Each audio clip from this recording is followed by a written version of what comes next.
발표로 3분이 하시고요. 토론으로 6분인데 우리 주어진 시간이 90분밖에 없습니다. 90분밖에 없기 때문에 저희 순서를 한 주제당 발표자는 12분 정도 발표해 주시고요.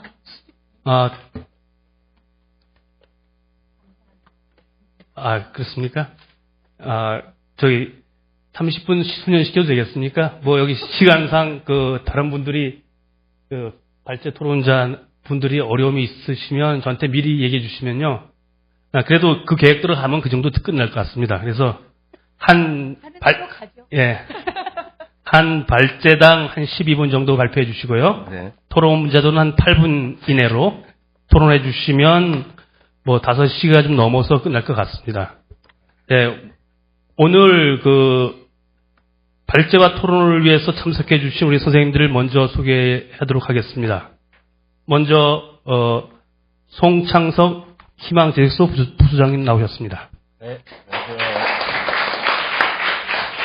다음에 김만음 정치아카데미 원장님 나오셨습니다. 다음에 위정희 난교육센터장님 나오셨습니다. 다음에 고성규 선거연구원 교수님 나오셨습니다. 다음에 남희경 한국민주시민교육학회 이사님 나오셨습니다. 다음에 김현수 교육부 교육과정정책과 장학관님 나오셨습니다. 지금 바로 오셨네요. 최태욱 한림대 교수님 나오셨습니다.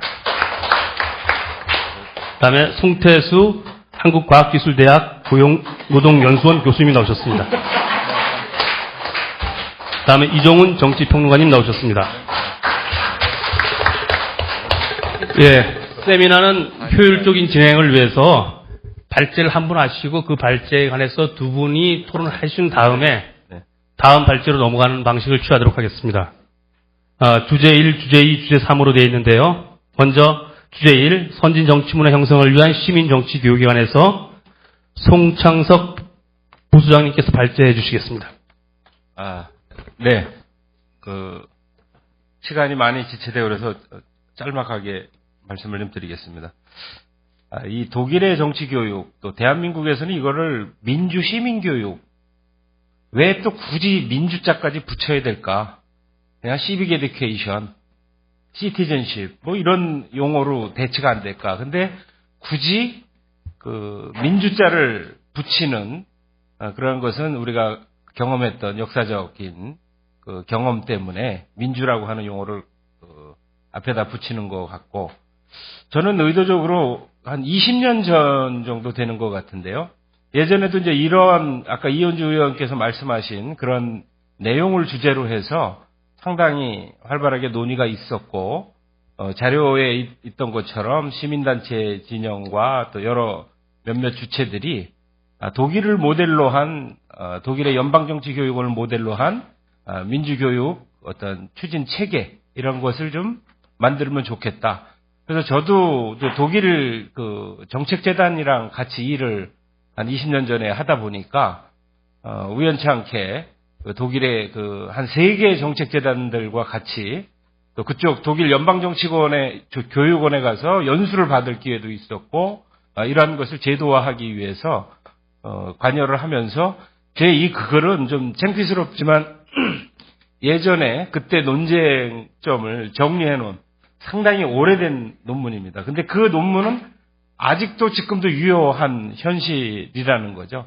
그래서 저는 그 당시에 이 논란을 거치면서 독일을 모델로 한 연방정치교육원 모델로 한 것을 논의할 때 쟁점은 그겁니다. 기존의 정당들이 이것에 관심을 안 갖는다라는 거죠. 또 바꿔 이야기하면 지금 새정치민주연합의 정당 내에 연수국이 있을 겁니다. 연수원이 있을 거고, 그 안에 교육 매뉴얼이나 교육 커리큘럼이 좀 제대로 갖춰져 있는 게 있는가? 당원소부터 당직자소부터 전혀 지금 이 정당 교육도 안 돼 있는 상황에서, 그리고 또 이러한 것들은 여야 할 것 없이 또 집권을 했을 때는 집권한 입장에서 서로 이것을 취지는 공감을 하면서도 실제 논의 국면으로 가게 되면 정치적 이해 관계에 얽혀 있어서 안 된다라는 거죠. 그리고 이제 시민단체 쪽에서는 이 연방정치교육원이 독일에는 내무성 소속으로 되어 있는데 거기에 감독위원회가 있어요.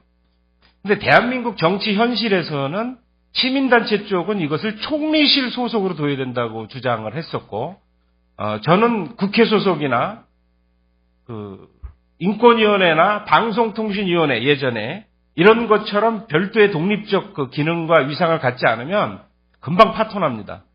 다루는 주제가 정치교육이라고 하는 것은 현존하는 갈등 문제를 가지고 그것을 찬성하던 반대하던 자기의 입장을 세우고 그것을 가지고 토론을 해야 되는 건데, 그러면 그 야당 지지 입장이나, 그래서 독일 같은 데는 그것이 노동 집단이든 뭐 종교 집단이든 연방정치교육원에서는 여야 구별 없이 그 헌법적 질서 내에서의 논의되는 그 주체라고 하면 그 강사를 지원해 주기도 하고 여러 프로그램을 지원해 주기도 하고 다양한 지원 활동을 하는데, 이런 연방정치교육원 모델로 해서 우리 그 민주시민교육원이 됐던 가칭 이런 시민 정치교육을 다루는 기관을 설치했을 때 총리 소속으로 갖다 놓으면 뭐 국정감사를 비롯한 뭐 아주 우리 속된 말로 아주 박살을 내고 그 외풍을 견딜 수가 없은 거죠.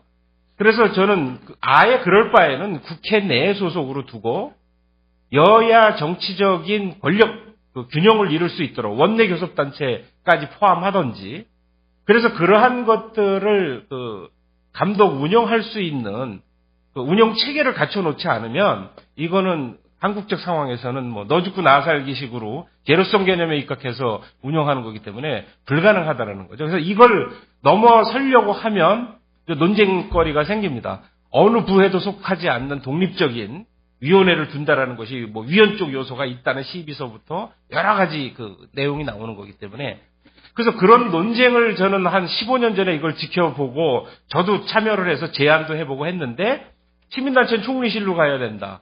또 뭐 국회 쪽은 국회의정연수원이라고 하는 데서도 이걸 준비를 했었고, 여기 저기 선거연수원도 있겠지만 또 선거연수원도 선거가 없는 때는 이걸 좀 모델로 해서 한다라고 했는데, 선거연수원은 선거에 있어서의 어떤 이 정치교육이라고 하는 것은 선거 프로세스뿐만이 아니라 아주 다양한 분야의 내용들을 다뤄야 되기 때문에 또 선거연수원은 선거와 관련된 범위를 넘어설 경우에는 또 한계가 있어요. 그래서 그걸 합의점을 못 찾고 뭐 갑론을박하길래 저는 아예 손 띄고 이거는 대한민국 사회에서는 이 판으로 가서는 도저히 안 되는 거겠구나.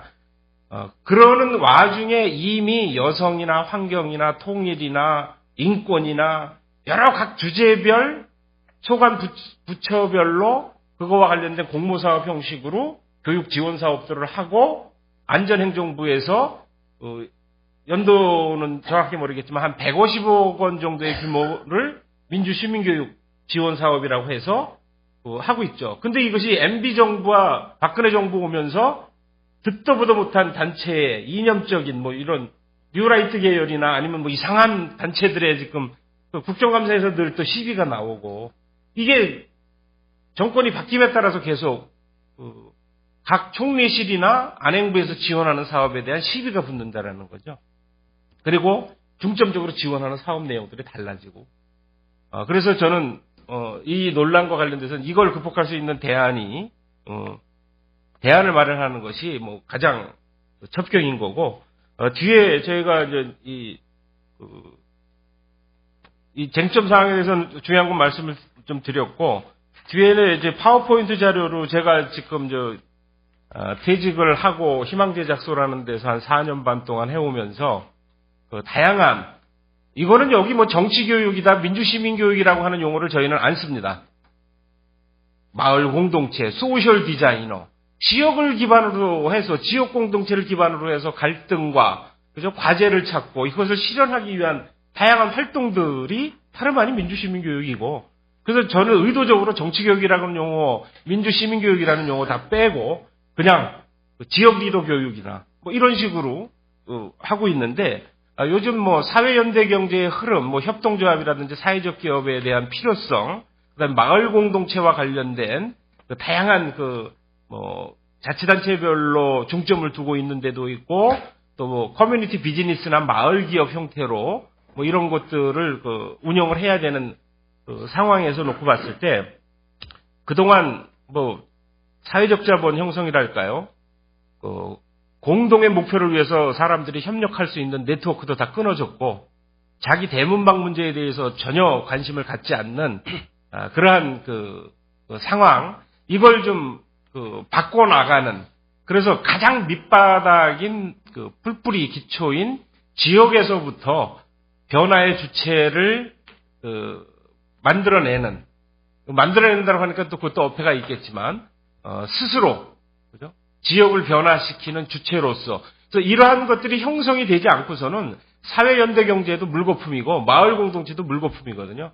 예산 투입하고 그냥 일시에 조금 반짝하는 것 같지만 예산 투입이 떨어지고 나면 다 아무 일도 없었던 것처럼 뒷걸음질 치는 그런 거기 때문에 좀 자발적, 내발적 그런 상황에서 공동체의 기반을 가지고 네트워크를 기반으로 뭔가 움직일 수 있는 그러한 주체를 양성하는 그 주요한 대상층은 여성층이 되겠고 초등학교 정도를 입학시킨 학부모들 대상으로 요즘 단순히 교육만 하고 끝나는 것이 아니라 그 교육을 마치고 나서 그들끼리의 네트워킹과 그래서 아예 교육 프로그램에 교육 마치고 나서 컨설팅과 그들이 스스로 모임을 가져서 무엇인가를 활동할 수 있는 거를 만드는 과정까지를 교육으로 잡는 거죠. 그래서 이제 그러한 흐름, 그 다음에 베이비 부머 은퇴가 지금 계속 이루어지는데 연간 한 80만 명씩 퇴직하고 지역으로 돌아오는 사람들이 주요한 인자가 되겠죠. 뭐 직장인들 중에서는 열성을 가진 사람들도 활동을 할 수는 있겠지만, 그래서 이제 그 여성 계층과 베이비 부머 세대에서는 새로운 주요한 인적 자원이기 때문에 그들을 대상으로 한 이런 다양한 프로그램들을 파워포인트 자료로 첨부를 해놨습니다. 그래서 시간이 된 것 같아서 마쳐야 될 것 같습니다. 네. 예, 감사합니다.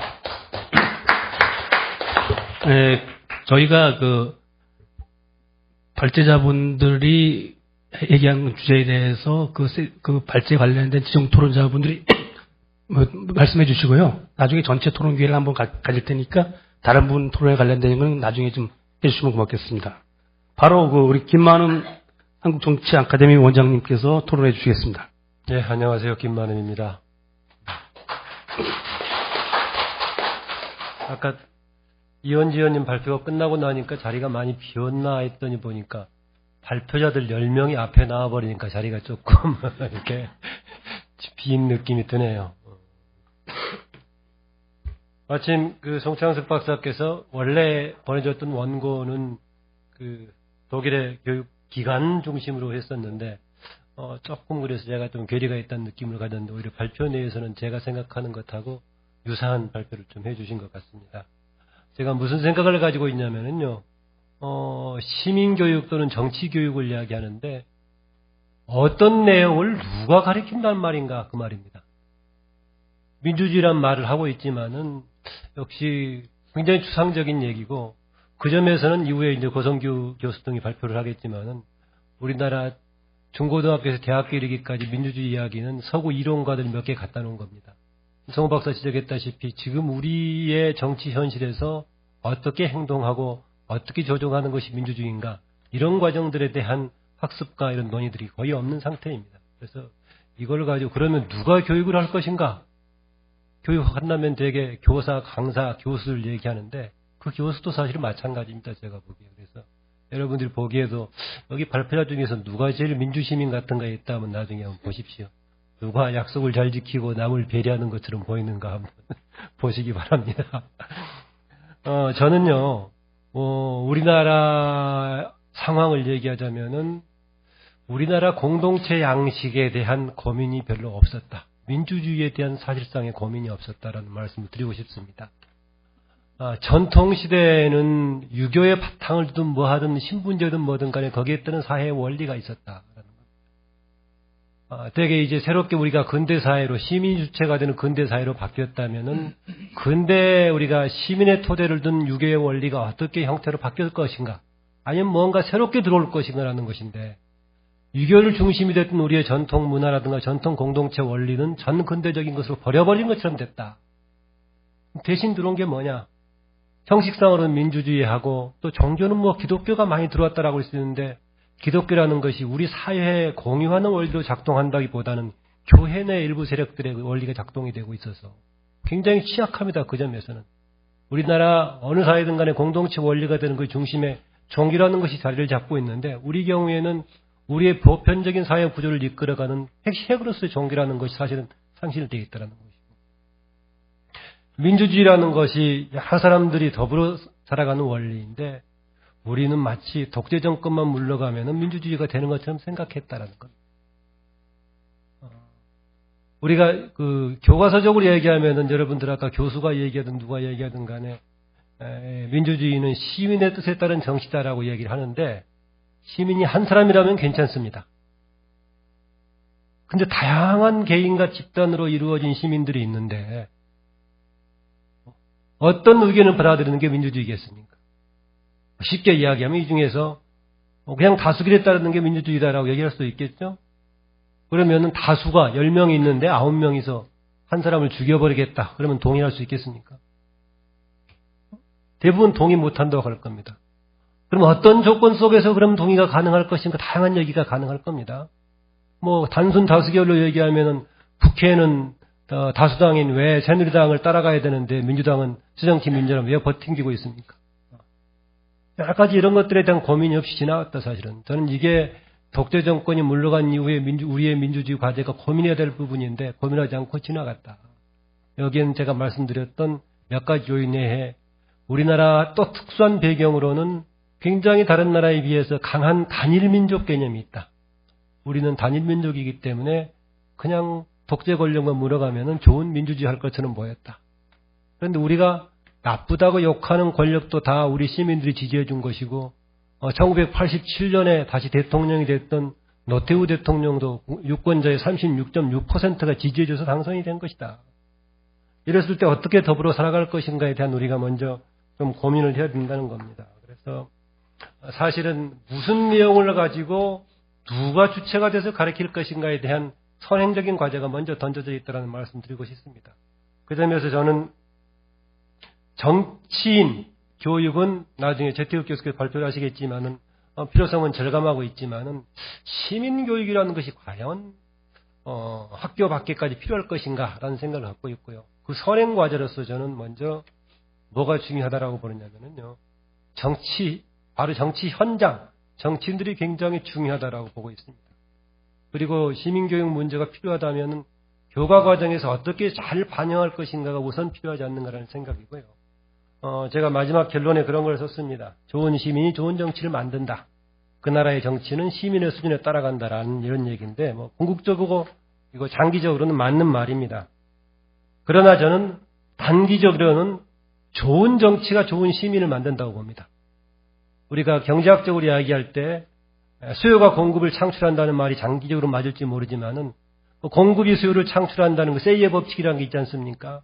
그 점에서는 우리가 좋은 시민교육을 하기 위해서는 가장 우선적이고 필요한 것은 우리의 정치. 좁혀서 이야기한다면은 중앙정치, 이현주 의원을 포함한 중앙국회에서 정치, 박근혜 대통령을 포함한 중앙정치가 어떤 식으로 바뀔 것인가. 가불관계 문제를 해결하기 위해서 경제민주화를 이야기하고 있는데 정치권 내부에, 당 내부에 가지고 있는 가불관계는 해결하고 있는 것인가. 등의 문제부터 우리가 스스로 고민하는 게 필요하다 해서 저는 교육기관 형식 못지않게 무엇을 누가 교육할 것인가에 대한 고민이 필요하다는 점을 좀 지적하면서 7분, 8분 됐으니까 이걸로 마치겠습니다. 예, 감사합니다. 바로 코멘트 없이 바로 넘어가겠습니다. 유정희 센터장님. 네. 저도 시간 잘 쓰겠습니다. 예, 전체적으로 참여하신 선생님들이 다 학자이시고 연구자이고 또 말씀 잘하시는 선생님 뭐 거의 팬클럽 같으셔가지고 그 다음에 있는 제가 좀 그런데요. 저는 시민운동을 오래 했고요. 한 20년, 그러니까 91년에서 2011년까지 경실련에서 애드보카시 운동을 했던 사람으로서 실은 뭐 연구자도 아니고 현장에서의 공익활동, 그다음에 시민성 뭔가 실체가 잡히지 않지만 시민성이 살아있는 사회가 뭔가 좀 더 좋은 사회를 만들지 않을까라고 하는 막연한 그런 기대를 가지고 지금까지도 시민운동을 하고 있습니다. 지금은 나눔교육, 나눔이라고 하는 키워드로 이동을 해서 제가 제일 싫어하는 사회 통합을 위한 키워드가 나눔이다가 아니라 사회 하모니를 인정하는 나눔으로, 키워드로서의 나눔을 지금 실천하고 있습니다. 그래서 다른 선생님에 비해서 약간 거칠고 또 연구자적 자세는 아닙니다. 그래서 민주시민 교육이 누구를 대상으로 무엇을 어떻게라고 하는 고민의 시작은 이제 시민사회에서도 이미 20년 전에 송 박사님 말씀하셨던 대로 송 박사님 가셨을 때 제가 같이 간 것 같지는 않은데, 네. 그 독일을 다녀왔어요. 시민사회에서. 그러니까 소위 얘기하면 선진 문물 무슨 신사당 같은 거였는데요. 그때 같이 함께 갔던 분들이 지금 의원 되신 분도 있고요. 시민사회 출신. 그 다음에 뭐 그 책 같이 고민하셨던 분이 자치단체 장도 돼 있고 이러십니다. 근데 실은 독일 가보고 정말 깜짝 놀랐고요. 너무 우리의 파라다이스 같이 보였었어요. 그래서 그 정치교육원, 소위 얘기하는 독립된 정치재단들이 시민과 함께 미래를 그려나간다고 하는 그 상 자체가 저희에게는 굉장히 충격적이었고, 아, 이게 가능한 건가라고 하는 일정한 과제를 갖고 한국을 돌아왔었던 기억이 나고요. 그 뒤로 소위 얘기하면 시민, 아까 이제 우리 김 선생님 말씀 중에 그 학교 교육 측면을 얘기하셨지만 저는 반대로 시민단체가 시민을 만나는 단위 자체가 시민과 함께 할 수 있는 공익활동을 창조하는 일이다. 그렇다면 그 안에 교육이 들어가야 되는데 단순한 교화나 의식화가 아니라 함께 사회를 만들어가는 어떠한 모듈을 만들어가는 과정이다고 고민을 했습니다. 그래서 민주시민 교육 필요하다. 그래서 우리 송 박사님이 말씀하신 이 발제 속에도 있는 민주시민교육 포럼이라고 하는 조직들을 저희 선배들이 만들었고요. 지금은 그게 쭈쭈쭈쭈쭉 발전을 해서 법안을 만드는 것까지 시기적으로 시도를 하게 됩니다. 시민단체에서도. 근데 이제 송 박사님 그 발제문에도 제기가 돼 있지만 아까 말씀하셨던 것에 좀 표현이 있었지만 시민단체에서 주창을 하면 학계나 다른 쪽 시민단체에서 반대를 하고 학계에서 마련을 하면 또 시민사회와 또 다른 쪽 시민사회에서 반대를 하고 이제 단순하게 몇 가지 도출이 되긴 했어요. 도대체 왜 반대하냐? 왜 함께 할 수 없느냐? 근데 거기는 굉장히 어찌 보면 드러내지 못하는 뿌리 깊은 정파성들이 있었던 것 같고요. 아시다시피 시민교육은 계속 말씀하고 계시지만 정치 중립적이어야 한다, 독립적이어야 한다, 자율적이어야 한다, 뭐 다양성을 인정해야 된다, 상호 존중해야 된다. 저는 다 명제 같거든요. 근데 그것을 실현하기 위해서 그럼 과연 시민사회는 무엇을 할 것인가에 대한 고민들은 2000년대 초반부터 끊이지 않고 지금도 지속되고 있고요. 제가 뭐 발제문에 송 박사님이 2004년도에 멈춰 계시는 송 박사님의 송 박사님이 아까 말씀하셨잖아요. 왜 안 되는가 하고 손 떼고 떠나셨는데 그 손 떼고 떠나신 지역, 그 구역을 시민사회에서는 지금 열심히 지켜내고 있고 또 하나는 법안도 나름대로 마련해서 그 논쟁을 했고요. 또 그 다음에 시민사회에서도 벌써 반대하고 찬성하는 쪽에서 2개의 법이 이미 마련돼 있어요. 잠자고 있는 거죠. 이현주 의원님이 깃발만 들면 저희가 바로 함께할 법안이 이미 준비되어 있는 거고 조금 더 설명을 드리면 입법조사처에서 예산 항목까지 다 빼놨습니다. 그런데 왜 그걸 못하고 있느냐. 왜 안 하고 있는 게 맞습니다. 시민사회 내에서도 뭐 아시다시피 여러 가지 정파적 차이가 있기 때문이기도 하지만 그 안에서 아까 말씀드렸던 이런 시민교육을 총괄적으로 주체적으로 할 어떤 기구를 어디다 둘 거냐. 한쪽 여기 뭐 제가 별첨으로 일부러 민주시민교육 거버넌스라고 하는 조직체를 소개해드렸는데요. 실은 이게 굉장한 의미가 있어서 일부러 넣은 겁니다. 경실련부터 그러니까 선거연수원 민주화운동 기념사업회라고 하는 공공기관, 정부기관, 학계가 모두가 포함된 거버넌스 조직임에도 불구하고 합의는 잘 되다가 법안만 마련하면 각기 반대하는 그런 상황인데요. 제가 좀 여기에서의 합의점을 이루려고 했던 것은 많이 들으셨겠지만 독일 내에서의 보이텔스바흐 협약이라고 하는 그것을 2011년도에 모두 모아놓고 한번 시도를 해봤던 것. 그래서 합의점을 좀 찾아보려고 노력했던 것들이 제 발제문에 좀 정의와 그다음에 원칙 이런 형태로 해서 나와 있긴 합니다만 그걸 뭐 설명드릴 건 아닌 것 같고요. 그러니까 그런 시기적 일을 했었다. 그다음에 이런 조직체가 있다는 것하고 또 하나는 송 박사님 발제에서 언급이 안 돼서 제가 굳이 길게 언급을 해놓은 게 이명박 정부 시기에도 민주시민 교육에 대한 국가의 역할에 대한 논의가 계속 됐었다는 겁니다. 그리고 그 법안을 마련해서 실제로 18대에 입법화도 모색을 했었고요. 사회통합위원회하고 공동토론도 해서 여론을 좀 만들려고 해봤었고요. 그 다음에 물론 자체 법안이 연대회의라고 하는 산하의 시민교육 활성화위원회와 합의 과정을 위한 지난한 토론도 해봤었고요. 지금 그래서 양쪽의 시민사회는 두 개의 법안이 마련되어 있다라고 하는 것을 이제 우리 송 박사님이 버렸던 것을 저희가 열심히 해서 법안 두 개가 마련이 돼 있다는 현황을 좀 말씀을 드리면서, 거버넌스의 시도에서 뭐 제가 운영위원이면서 실무 간사였기 때문에 이제 한마디만 말씀을 드리면, 제가 제 발로 자유총연맹을 찾아갔었어요. 자유총연맹이 아시다시피 가장 큰 조직체와 돈과 규모를 가지고 전국의 청년들을 자유시민교육을 시키고 있거든요.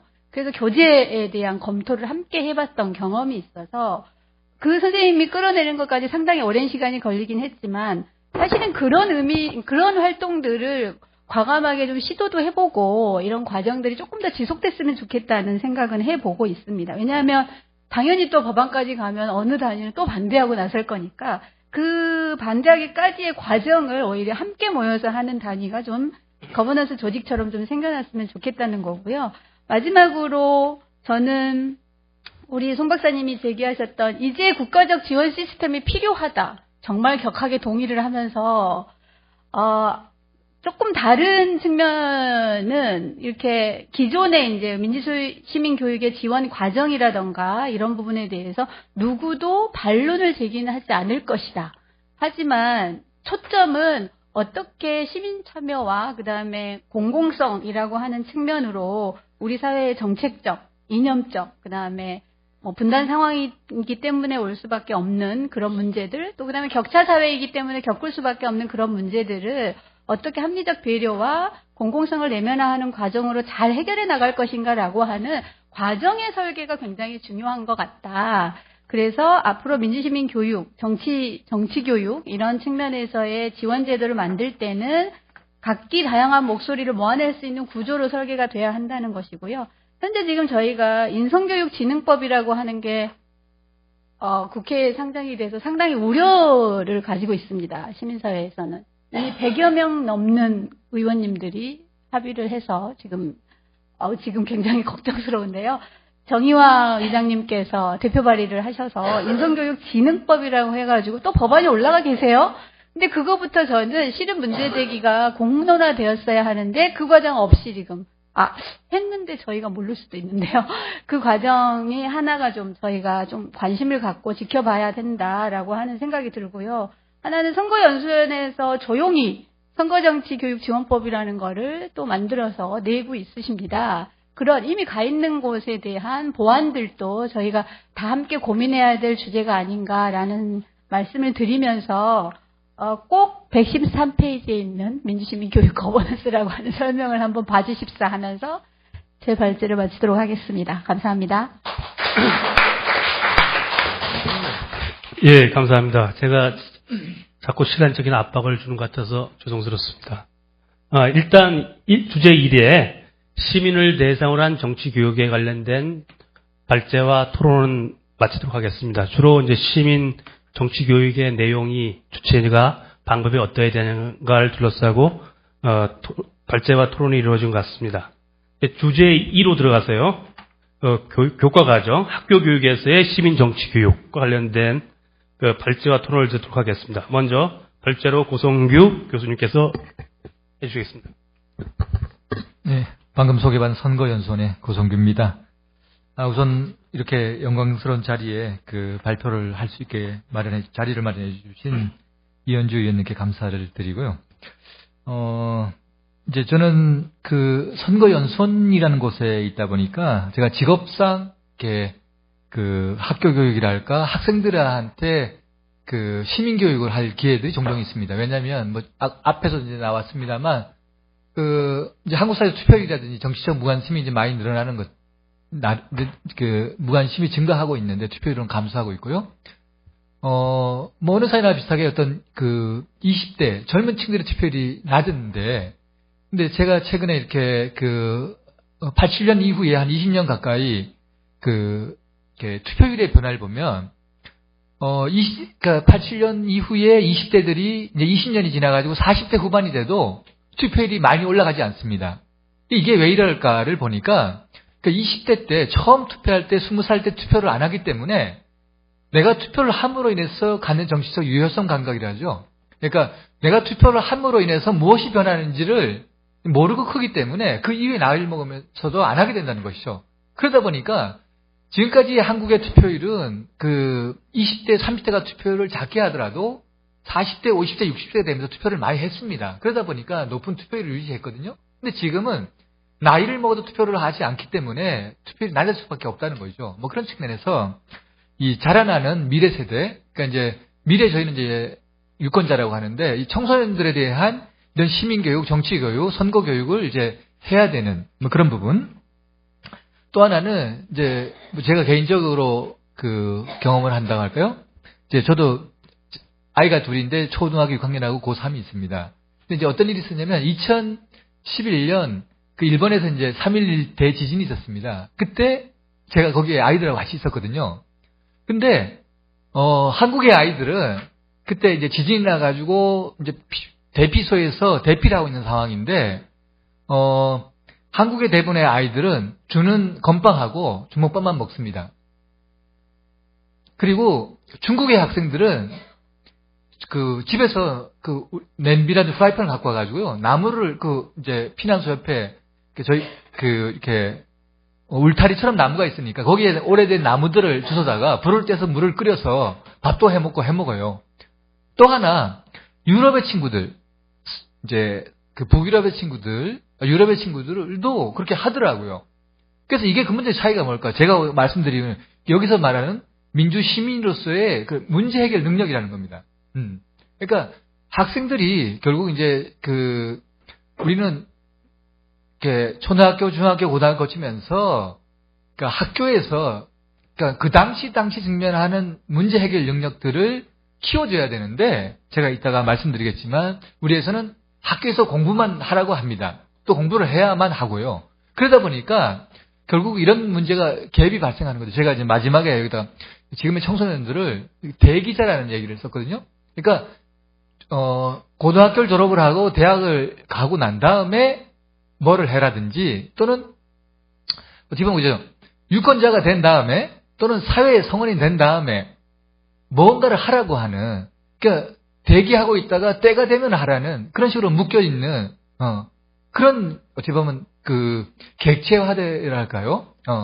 그래서 이제 여러분도 다 경험하셨겠지만 이게 세월호처럼 이런 엄청난 어떻게 보면 어처구니 없는 사고가 발생했을 때 기다리다 친구들이 역할을 해주고 또 해야 되는데 뭐 그렇기 때문에 어떻게 보면 그러한 그런 뭐랄까 사태가 주는 교훈 이런 부분들을 어떻게 풀어야 할까? 결국 이제 학교에서 풀어야 된다는 것이죠.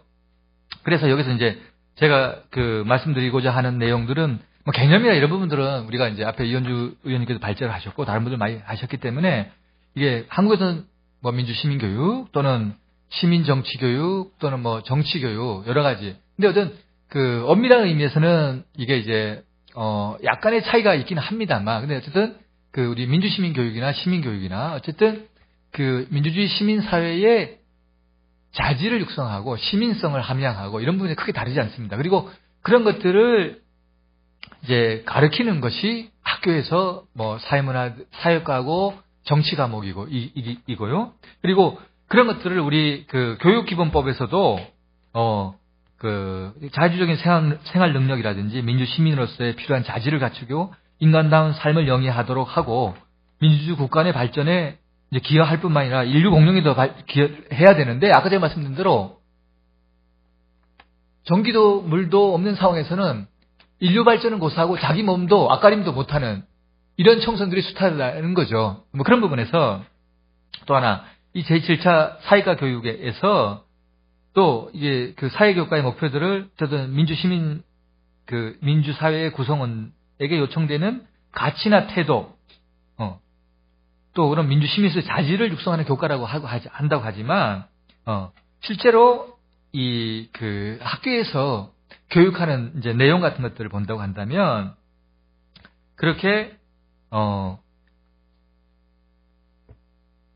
지식 전달 중심에, 그래서 이렇게 제가 우리 선거연수원에서,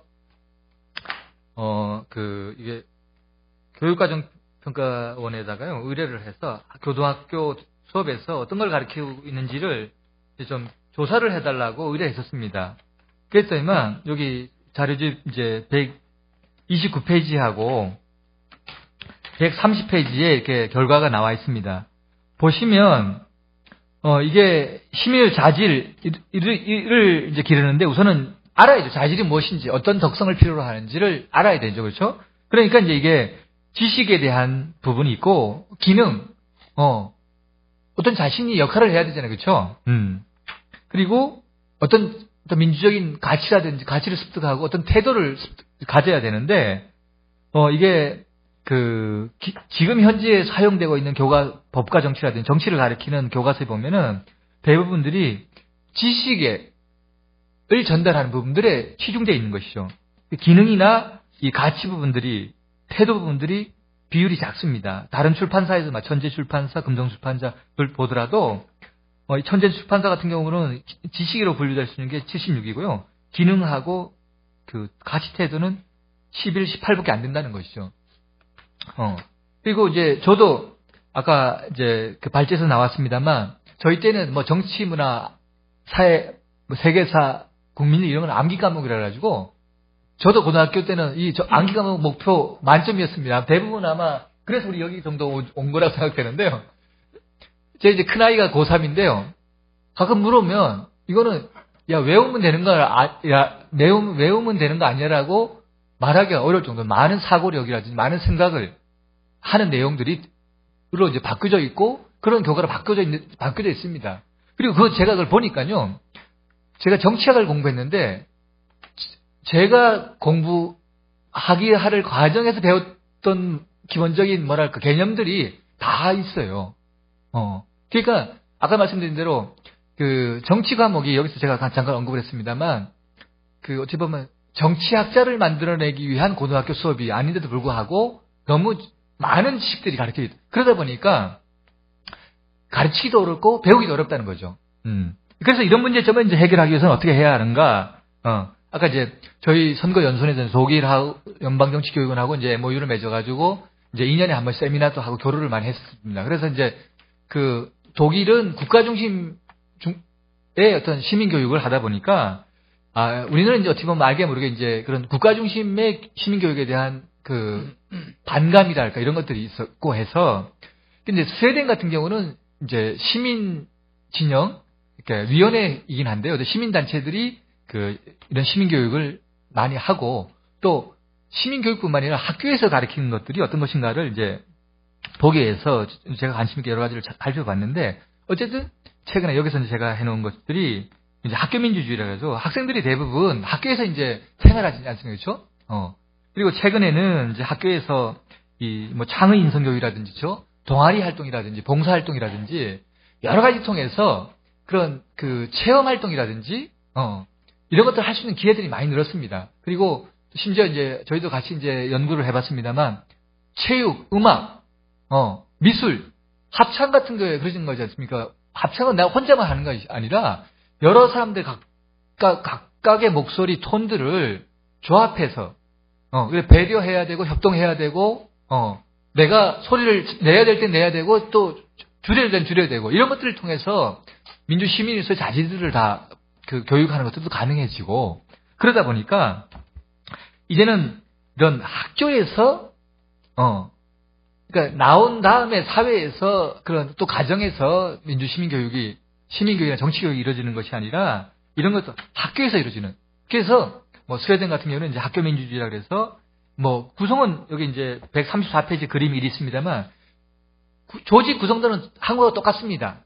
우리도 이제 반에 학급 회의가 있고 전체 학생회가 있고 그다음에 이제 그 학교의 대표가 이제 학생회 대표가 학교에다가 의사를 반영하고 하는데 우리는 학생들의 대표가 학교의 의사결정에 반영할 수 있는 기회들이 별로 많지 않다고 알고 있는 제가 알기로는. 근데 여기 같은 경우는 학생들이 뭐 제가 여기 했습니다. 학교 행사 결정하는 데는 40% 참여하고 교직원 채용하는 데는 20% 채용하고 뭐 이런 그 정책 결정에도 80% 참여하고 참여를 시킨다는 것이죠. 그다음에 또 이런 이제 참여를 하라고 하면 그 참여의 스킬을 배고 학습을 해야 되니까 학습을 하는 그런 이제 그 교과목이 있고요. 또 그 예산 같은 거 잘 모르니까 어떻게 또 그 구성되는지 어떻게 해야 되는지 잘 모르니까 학교 옴부즈맨 제도를 해가지고 그 뭐 공인 회계사라든지 변호사분들이 학교에 와서 학생들을 지원을 해줍니다. 뭐 이런 식으로 해서 학생들이 의사결정에 참여를 이제 하고 있는 것이죠. 스웨덴뿐만이 아니고 또 이제 일본 같은 경우에도 학교에서 뭐 이제 그 자기가 그 소속돼 있는 뭐 학교 교복을 정하는 데 있어서 학생의 의사를 반영하게 한다든지 어쨌든 그 민주 시민의 자질 중에 하나가 어떤 문제 해결 능력이고 문제가 무엇인지를 파악해야 되고 그러면 그건 의사결정을 해야 되는데 참여를 해야 되지 않습니까? 그런 학교의 의사결정에 이제 참여를 시키고 그리고 또 하나가 중요한 것이 이제 그런 지역사회. 우리는 학교라는 것은 특정한 그런 지역화 연계해서 존재한다고 보는데 뭐 그런 측면을 본다고 한다면 스웨덴 같은 경우는 이제 이런 액션 프로그램 같은 것들을 만들어서 어떻게 청소년 헌장 같은 걸 만들어서 그 자치단체의 운영에 있어서 그런 헌장에 의해서 참여하도록 하고 일본 같은 경우도 요번 이제 뭐 주민투표 하는데 또는 그 이제 쓰레기 분별을 할 때 학생들도 학교에서 쓰레기를 분별하고 집에서 하니까 이런 것들에 참여시켜가지고 하게끔 한다는 것이죠. 그래서 이런 과정을 통해서 아까 제가 말씀드린 대로 우선 학교에서 지역사회에서 어떤 문제가 현실적으로 직면해 있고 거기에 자신이 그 어른들의 도움을 받아서 교사들의 도움을 받아서 참여하게 그런 참여들을 하는 과정들을 통해서 문제 해결 능력이 그리고 의사결정 능력이 그다음에 체험들이나 실천을 통해서 그 이루어지게 되는 이런 부분들 들이 가능하지 않냐 뭐 그런 측면을 본다고 한다면 이런 지역사회 연계를 통해서 실천의 기회를 제공을 해주고 그런 어쨌든 항상 주체로서 주역으로서 이렇게 그 교육할 수 있는 기회 같은 것들을 결국 이제 우리 주는 것이 이제 우리들의 어떤 역할이고 목표이지 않나는 생각이 듭니다. 물론 현실적인 부분들과의 밸런스는 어떻게 취할 건가 그런 부분들은 좀 진지하게 고민을 해야 되지 않을까 하는 생각이 듭니다. 이상 발제를 마치겠습니다. 고맙습니다. 예, 감사합니다. 바로 라미경 박사님께서 뒤에 대한 토론해 주시겠습니다. 네, 안녕하세요. 순천향대학교 라미경입니다.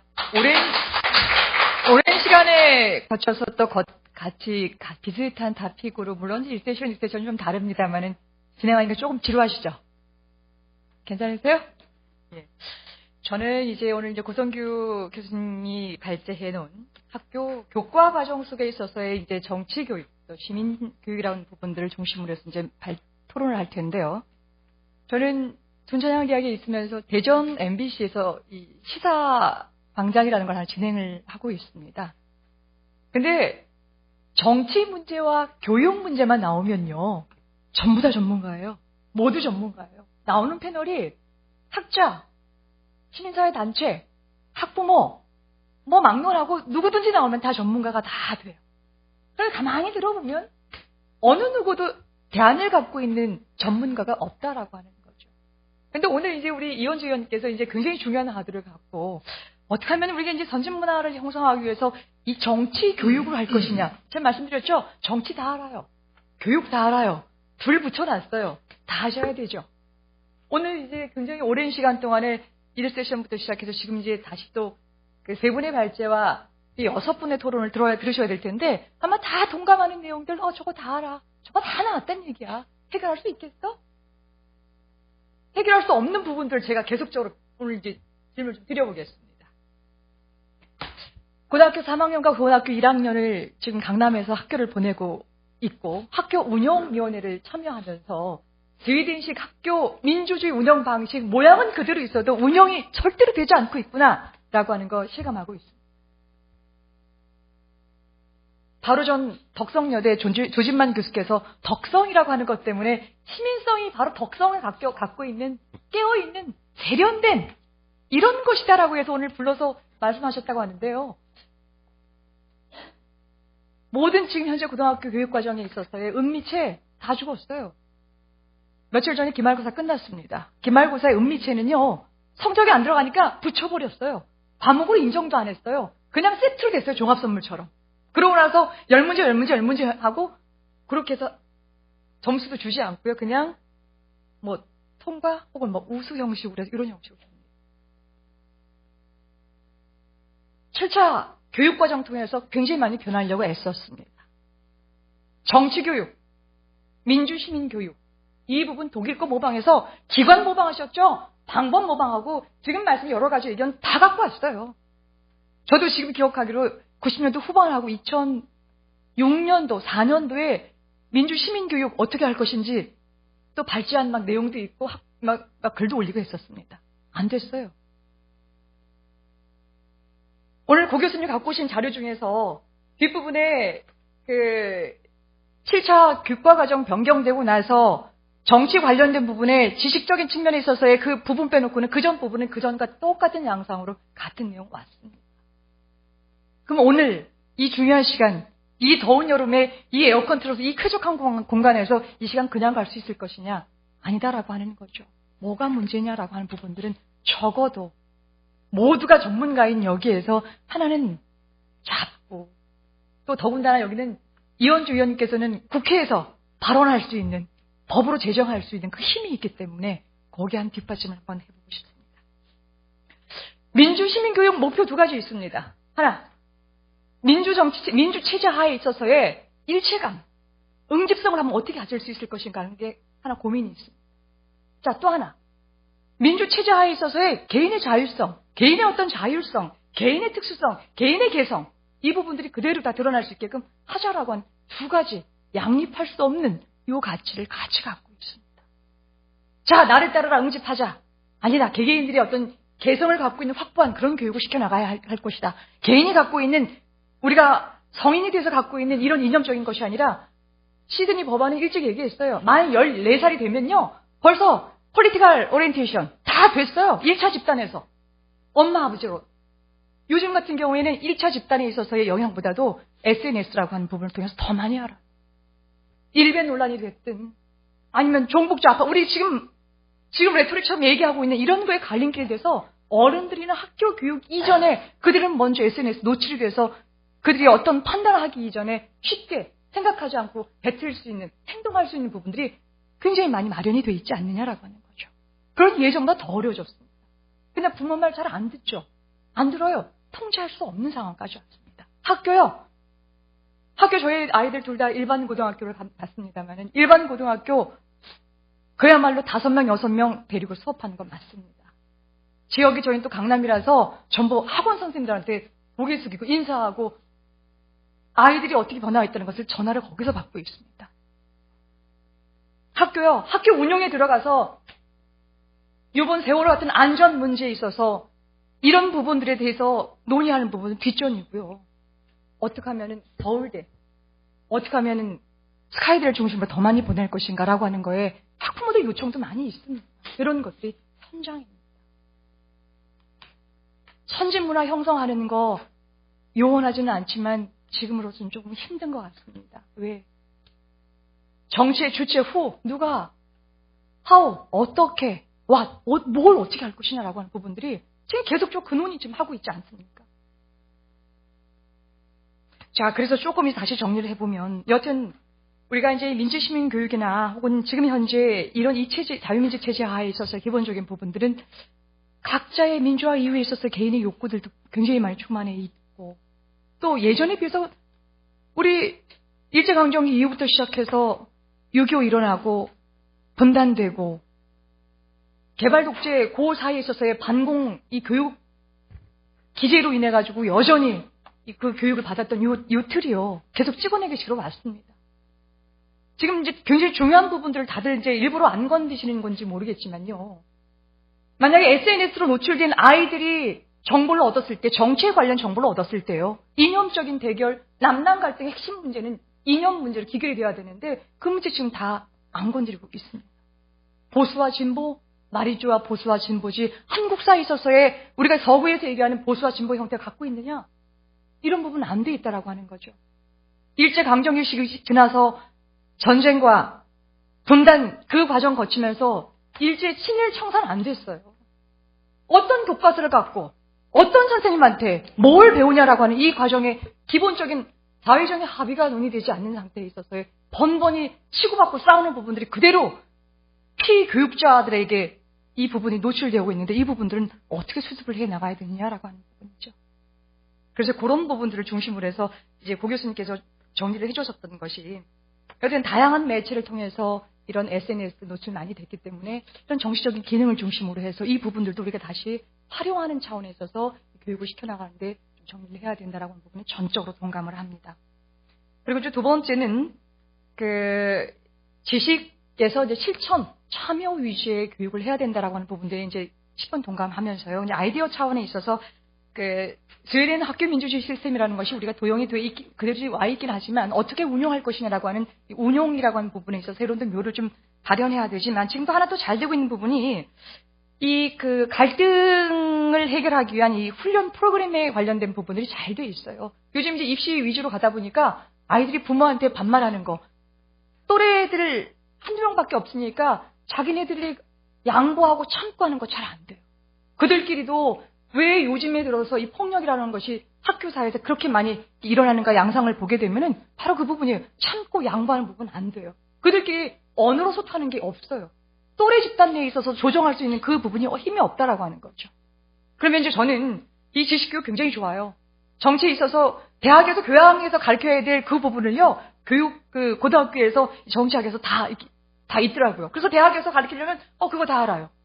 이런 식이 이제 되는데 그거 그럴 거 없이 저는 조금 그 부분들을 줄여서 참여할 수 있는 이 프로그램 개발이라는 거 기존에 이제 실험적으로 대안학교나 아니면 혁신학교에서 이 운영되고 있는 사례적인 부분들을 벤치마킹해서 이걸 조금 더 하는 적극적으로 이 공교육으로 좀 끌어들일 수 있는 그런 것들이 더 필요하지 않겠냐라고 생각을 또 갖고 있습니다. 그래서 그런 것들을 갖고 있지만 마지막 한 가지 이제 질문 제가 꼭 하고 싶었던 부분들은요. 결국 이제 한국의 민주시민교육의 가장 문제점으로 지적하고 있는 것이 정치교육이 도구화되고 있다. 여야의 도구화되고 있다. 새누리당, 새정치민주연합 막론하고 도구화되고 있다. 언제든지 730 보궐선거에 있어서의 공천 과정에서 봤던 것처럼 누구 하나 잘했다 잘못했다 잘했다는 것이 없이 모두 잘못해 나가는 과정들이 그대로 노출되면서 여기서 어떤 걸 할 수 있겠냐라고 하는 거죠. 자, 그랬었을 때 과연 이제 이게 가장 큰 문제라고 하는 것이 이제 정치 교육의 도구화라고 하는 것들이 지금 이루어지고 있는데 이 부분에 있어서의 가장 근본적인 원인을 좀 해결해 나가는 당장은 아니더라도 접근하고 모색해 보는 것들은 좀 필요하지 않겠나 생각이 들어서 그 부분에 있어서의 좀 고견을 좀 듣고 싶습니다. 마치겠습니다.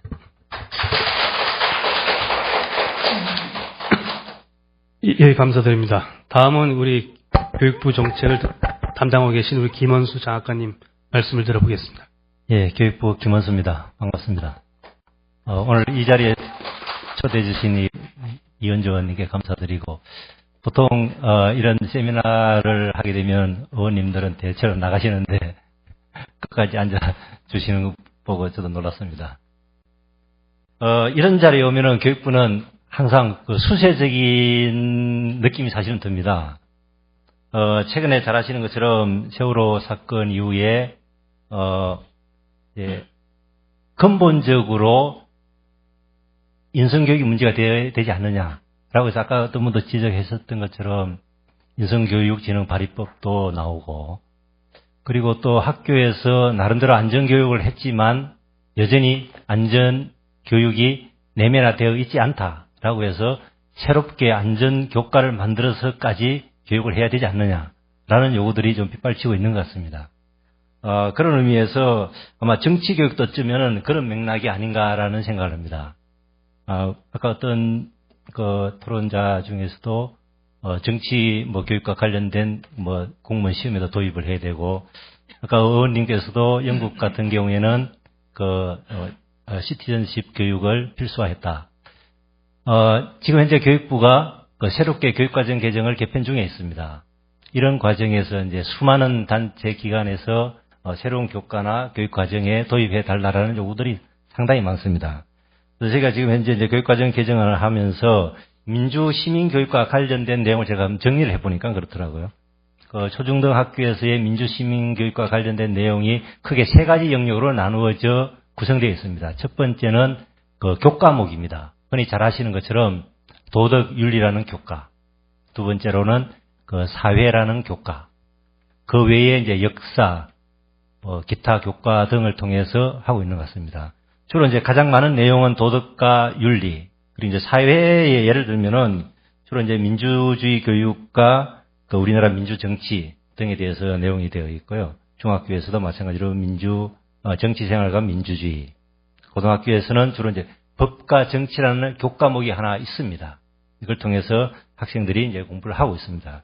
두 번째로는 범교과 주제 학습이라고 해서 오늘 주제인 민주시민교육, 관련 기관이나 관련 단체에서 교육부에 요구하는 것들이 상당히 많습니다. 예를 들면은 환경 문제가 발생하면은 환경교육을 강화해야 된다. 그리고 다문화 문제가 발생하면 다문화 교육을 해야 된다. 이런 요구들이 굉장히 많은데, 그와 같은 요구들을 교육할 수 있도록 한 용어가 교육부 차원에서는 범교과 주제 학습이라고 합니다. 이와 같은 내용들은 모든 교과를 통해서 교육을 할 수 있도록 하고 있습니다. 그 중에 가장 첫 번째가 민주시민교육입니다.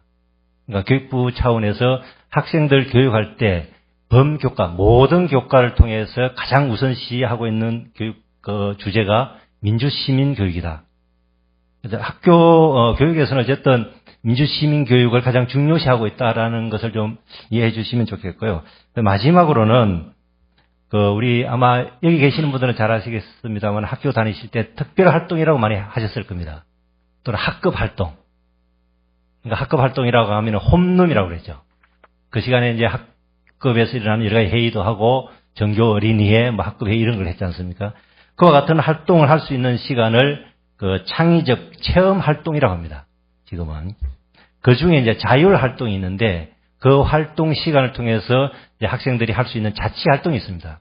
이걸 통해서 이제 사회에서 하고 있는 소위 말해서 학급에서 일어나는 민주적인 절차에 의해서 반장을 선거한다든가 학급에서 일어나는 여러 가지 문제점들을 해결한다든가 그런 교육은 이제 충분히 이루어지고 있다고 보고 있습니다만은 사회 현상에서 일어나는 여러 가지 것들을 보면은 여전히 이제 교육이 좀 부족하다는 느낌은 듭니다.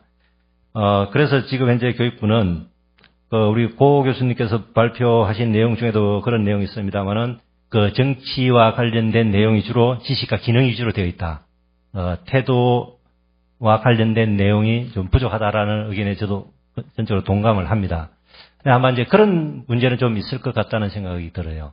방금 우리 토론하신 남미경 교수님께서도 그런 말씀하셨는데 음악미술체육 얼마 전에 이제 시험이 끝났는데 평가가 아마 좀 여러 가지 문제가 있다라고 생각하시는 것 같은데 이제 교육부에서는 음악미술체육 같은 경우에는 성적화하지 않고 패스페일 상중하로만 평가를 하고 있습니다. 그렇게 하다 보니까 또 다른 문제가 좀 생기는 것 같기는 합니다. 그러니까 일반적으로 교과 교육을 하면서 우리가 이제 교육 목표가 있고 어떤 내용이 있고 어떻게 가르칠 것인지 최종적으로 평가를 하는데 문제는 태도 같은 경우에는 평가하기가 사실은 쉽지는 않거든요. 그러니까 음악미술체육 같은 경우에도 평가에 어려움이 있기 때문에 아마 지금은 이제 일반 교과하고는 달리 다른 방식의 평가를 도입을 해서 이제 운영을 하고 있다는 것을 좀 이해해 주시면 좋겠고요. 그리고 마지막으로는 지금 현재 교육과정을 개정을 하는데 어쨌든 그 태도에 대한 그 학생들 정의적 영역, 흔히 말해서 지식 영역은 충분히 교과에 반영이 되어 있는데 정의적 영역을 어떻게 해서 확대할 것인가에 대해서 교육과정 개정하면서 충분히 고민을 하고 있습니다. 그래서 지금 현재 문이과 통합형 교육과정을 개정을 하면서 앞으로는 그 지식 교육도 중요하지만 그와 더불어서 그 학생들이 졸업해서 사회생활을 할 때 핵심적인 역량이 필요하다. 예를 들면 의사소통 능력이라든가 뭐 세월호 사건 같은 현상이 발생했을 때 어떻게 대처할 수 있는지 그런 역량 중심의 교육과정으로 가야 되지 않느냐라고 해서 지금 그 방향으로 교육과정을 개정 준비하고 있다는 것을 이해해 주시면 고맙겠습니다. 네, 감사합니다. 예, 감사드립니다. 우리 학교 과정, 교육 과정에 관련된 그 정치교육, 시민, 민주교육을 얘기했는데요. 얼핏 드는 생각은 학생들을 대상하는 것뿐만 아니라 학부모와 같이 하는 그런 학교 교육 과정이 필요한 것이 우리나라 현실이 아닌가 하는 생각을 하게 됩니다. 일단은 주제 2로 마치고요. 주제 3으로 넘어가겠습니다. 제일 재미있고 관심이 있을 것 같은데요. 정치인의 양성 및 자질 향상 교육. 최태욱 교수님께서 발제해 주겠습니다. 예, 감사합니다. 최태욱입니다. 저는 오늘 이 모임이 굉장히 중요하다고 생각합니다. 다들 그렇게 생각하시겠지만 이 정치교육이 되지 않고 정치가 발전된 가능성은 제로죠. 그래서 굉장히 중요한에도 불구하고 늘 현안에 쫓기다 보니까 가장 중요한 것은 항상 뒷전으로 밀리고 했는데 이현주 의원님이 이렇게 시작해 주셔서 감사하다는 말씀 드립니다. 근데 제가 또 그 다음에 죄송하다는 말씀을 드릴 거는 저는 이렇게 처음에 얘기를 했을 때 이렇게 토론에 조그맣게 불러 앉아서 하는 줄 알았어요. 이제 시작으로 이제부터 잘해보자. 그래서 제 발제문 보시면 아시겠지만 제 구상 정도로 이렇게 썼는데 앞에 두 발제자 선생님들 거 보니까 거의 학술 논문 수준으로 쓰셔서 와서 당황했습니다. 근데 그래도 뭐 좀 같이 생각해 볼 건 좀 몇 개 있을 겁니다. 그 책자 149페이지서부터 이렇게 보시면서 진행을 하겠습니다. 우선 한국의 전문 정치가 수요가 급증하고 있다 이렇게 시작을 하는데요. 굳이 전문이라는 말을 앞에 쓴 게 그야말로 직업으로서의 정치인이 이제 필요하다. 그냥 뭐 유명해져서 정치하고 이런 정도가 아니라 교육도 제대로 받고 이게 이제 한국이 굉장히 복잡한 사회이기 때문에 뭐 지식과 경험이 둘 다 필요한 선수들이 필요하다 이런 얘기를 좀 하고 싶습니다. 일단 그 정치인 풀이 너무 없다라는 문제부터인데요. 뭐 아시다시피 우리 육사에서 주로 나왔죠. 옛날에 정치 엘리트. 그러니까 풀이요. 그 다음에 이제 대학 운동권 출신들, 지금도 뭐 486들 여전히 있지만. 근데 그 이후에는 그렇게 큰 풀이 없는 것 같습니다. 어디서 과연 훌륭한 정치인들을 키워낼 수 있을지. 그래서 이제 우리도 체계적인 정치인 충원 시스템이 갖춰져야 될 때가 됐는데 아직 그 문제를 이렇게 심각하게 사회에서 다루고 있지 않다라는 게 문제다라고 생각합니다. 뭐 여러분도 잘 아시겠지만 우리 한국 정도면 굉장한 산업화, 뭐 결국 후기 산업 사회까지도 얘기할 정도이고 민주화는 아직도 문제가 많지만 어쨌든 됐고 그래서 이런 상태에서 이익 집단들 다양하지 않습니까? 서로 원하는 선호와 이익도 뭐 분류하기가 어려울 정도로 많고 그런데 이분들의 이익을 대표하는 역할이 바로 정치가이고 또 조종하고 관리해야 되는 역할이 정치가인데 이러한 다양한 사회를 이해하지 못한다면 제대로 정치인으로서 역할을 제대로 할 것을 기대하기는 어렵다라고 생각합니다. 그래서 뭐 소위 자본주의 민주주의 시대다. 그러니까 정치와 경제가 같이 작동한다는 것을 충분히 이해할 수 있는 능력 있는 정치가 그들이 모여 있는 곳 인재풀의 형성이 필요하다라는 문제의식이고요. 뒤에 뭐 세계화 이것도 얼마나 복잡한 문제입니까? 정보화, 탈산업화, 탈냉전 이 하나하나가 굉장히 이전에 존재하지 않았던 것들이고 굉장히 역동성 있게 돌아가는 것들인데 이 각각의 분야를 적어도 핵심을 알고 있어야 될 것이고 더불어 종합적으로 그것을 읽고 판단할 수 있는 능력이 필요하다. 전문 정치가에겐. 근데 이런 분들을 양성할 수 있는 기관이 없다. 심각하다. 그다음에 지방 정치라고 제가 표현한 지방 자치가 아니라 지방 정치로 가야 될 터인데 그것도 부족하다는 거죠. 각 지방의 다양한 필요, 수요 이런 것들 깨달을 수 있어야 되고 중앙정치와 지방정치를 어떻게 연결시킬 수 있을지 이게 다 하나하나가 중요한데 그다음에 나라 바깥으로 나가도 뭐 통일 문제도 그렇고 단순한 통일이 아닐 거 아닙니까? 이런 문제라든가 동아시아 통합 문제라든가 세계화 기타 등등 이거 굉장히 뭐 예술가라고 생각해요. 전 정치가가 종합예술가여야 하는데 근데 이거는 그 배우고 익혀야 탄생되는 종합예술가라는 거죠. 그래서 굉장히 심각한 문제인데 이걸 해결할 체제가 없다. 그래서 제가 그 밑에 바람직한 커리큘럼이 그러니까 이 정도는 아마 좀 알아야 정치할 수 있지 않을까 앞으로는. 그래서 굉장히 이상적입니다. 사실 보면 주로 정치 경제가 들어가 있고요. 성장과 분배라든가 민주주의와 시장 경제라든가 이런 것들을 일단 알고 그다음에 정책 생산 능력을 갖춰야 되는데 이런 커리큘럼에 의해서 공부하고 있는 정치가들이 과연 있을까? 이런 문제가 든다라는 거고요. 우리 한국 정치가 양성체계 저발전 문제 다시 짚어본 건데요. 그 다음 네모는 정치인 총괄 시스템 존재하지 않는다라는 거 말씀드린 거고 관료, 변호사, 교수 등에서 일부 이제 엘리트 집단에서는 간헐적으로 유명해지면 정치가가 충원되죠. 그러니까 이건 이제 아마추어리즘이 고착돼 가고 있는 우려가 생긴다. 외부 수혈 유법으로 필요할 때마다 그냥 갖다 쓰는 건데 언제까지 이럴 것이냐라는 문제고요. 결국은 그렇다면 대학 교육 받은 사람들 중에서 정치가가 탄생하는데 대학 교육은 그렇다면 훌륭한 정치가 양성 역할을 일부라도 할까? 저는 이거에 대해서도 회의적입니다. 그러니까 이 좀 약간 좀 위험한 발언일 수도 있는데 뭐 상식이죠. 그렇지만 그 대학 교육이 굉장히 수구적입니다. 이 보수 성향이 굉장히 강하죠. 한국 대학 교육이라는 게. 그래서 소위 이제 주요 대학들 이런 것들 보면 사실 기득권 계층의 선호와 이익을 대표하는 수구적 엘리트 양성 기관이다라고 얘기해도 크게 틀리지 않습니다.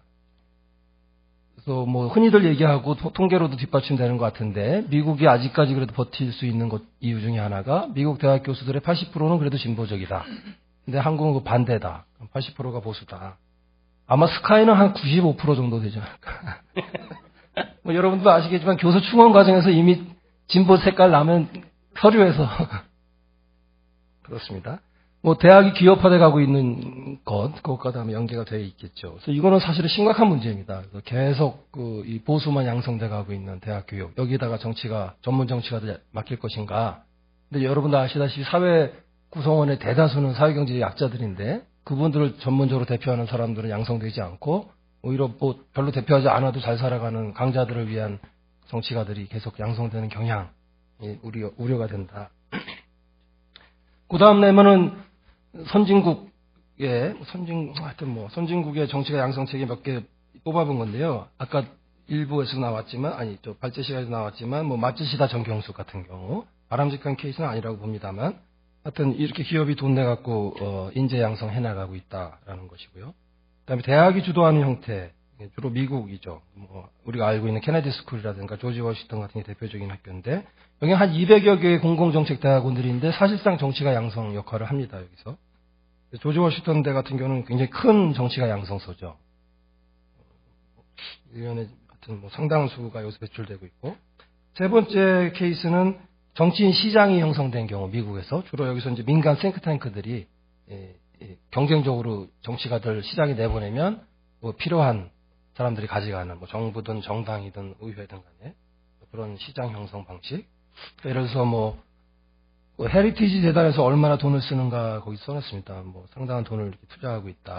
그다음에 여기는 뭐 이제 싱크탱크라고 해서 일정한 당파성이 있어서 우리가 잘 알고 있는 브루킹스 같은 경우는 이제 민주당하고 연계가 높고 헤리티지는 공화당하고 하고 있고 그래서 이렇게 경쟁적으로 나름 의미 있는 정치가들 양성해 가고 있다.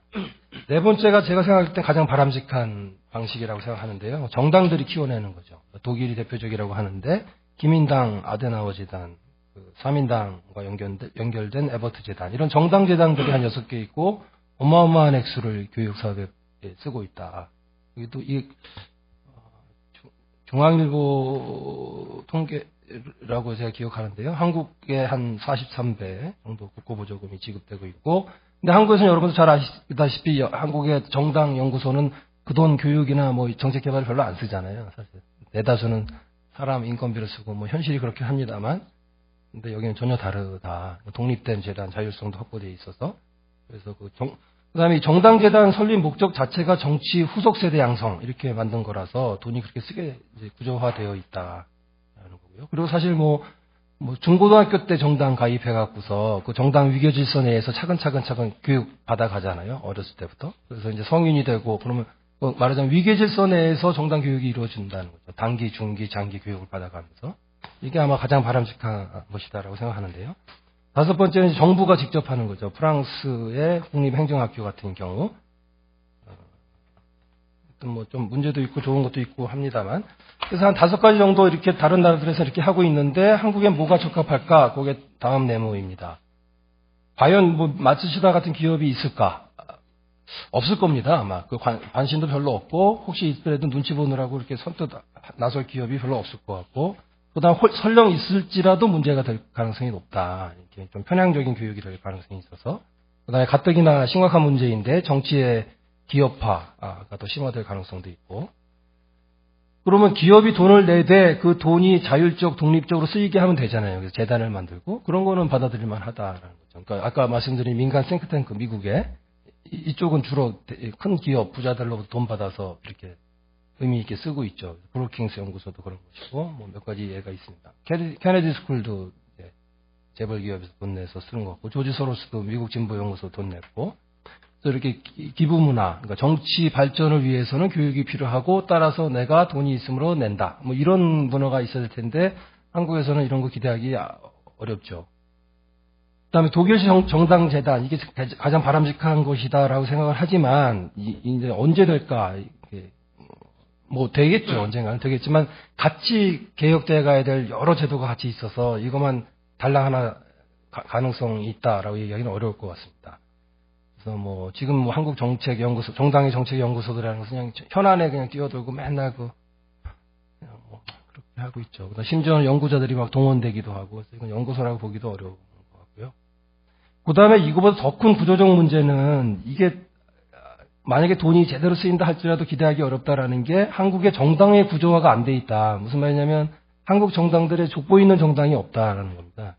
그러니까 정당에서 정치인을 양성해 내려면 그 정당이 지향하는 가치, 이념, 뭐 정치 기조 이런 거를 가지고 훈련을 시켜야 되죠. 물론 일반적인 정치 경제 교육과 더불어서.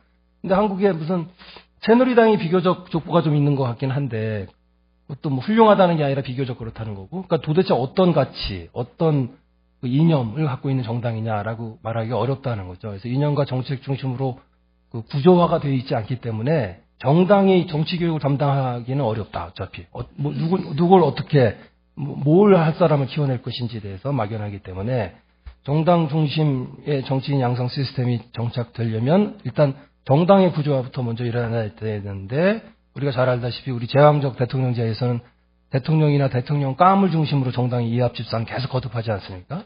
그러니까 정당의 정체성이라는 게 그 감의 정체성과 일치되지 무슨 이념, 가치 이런 거가 아니기 때문에 정당에게 교육을 맡기기는 만약에 한다고 그래도 좀 말리고 싶을 정도다.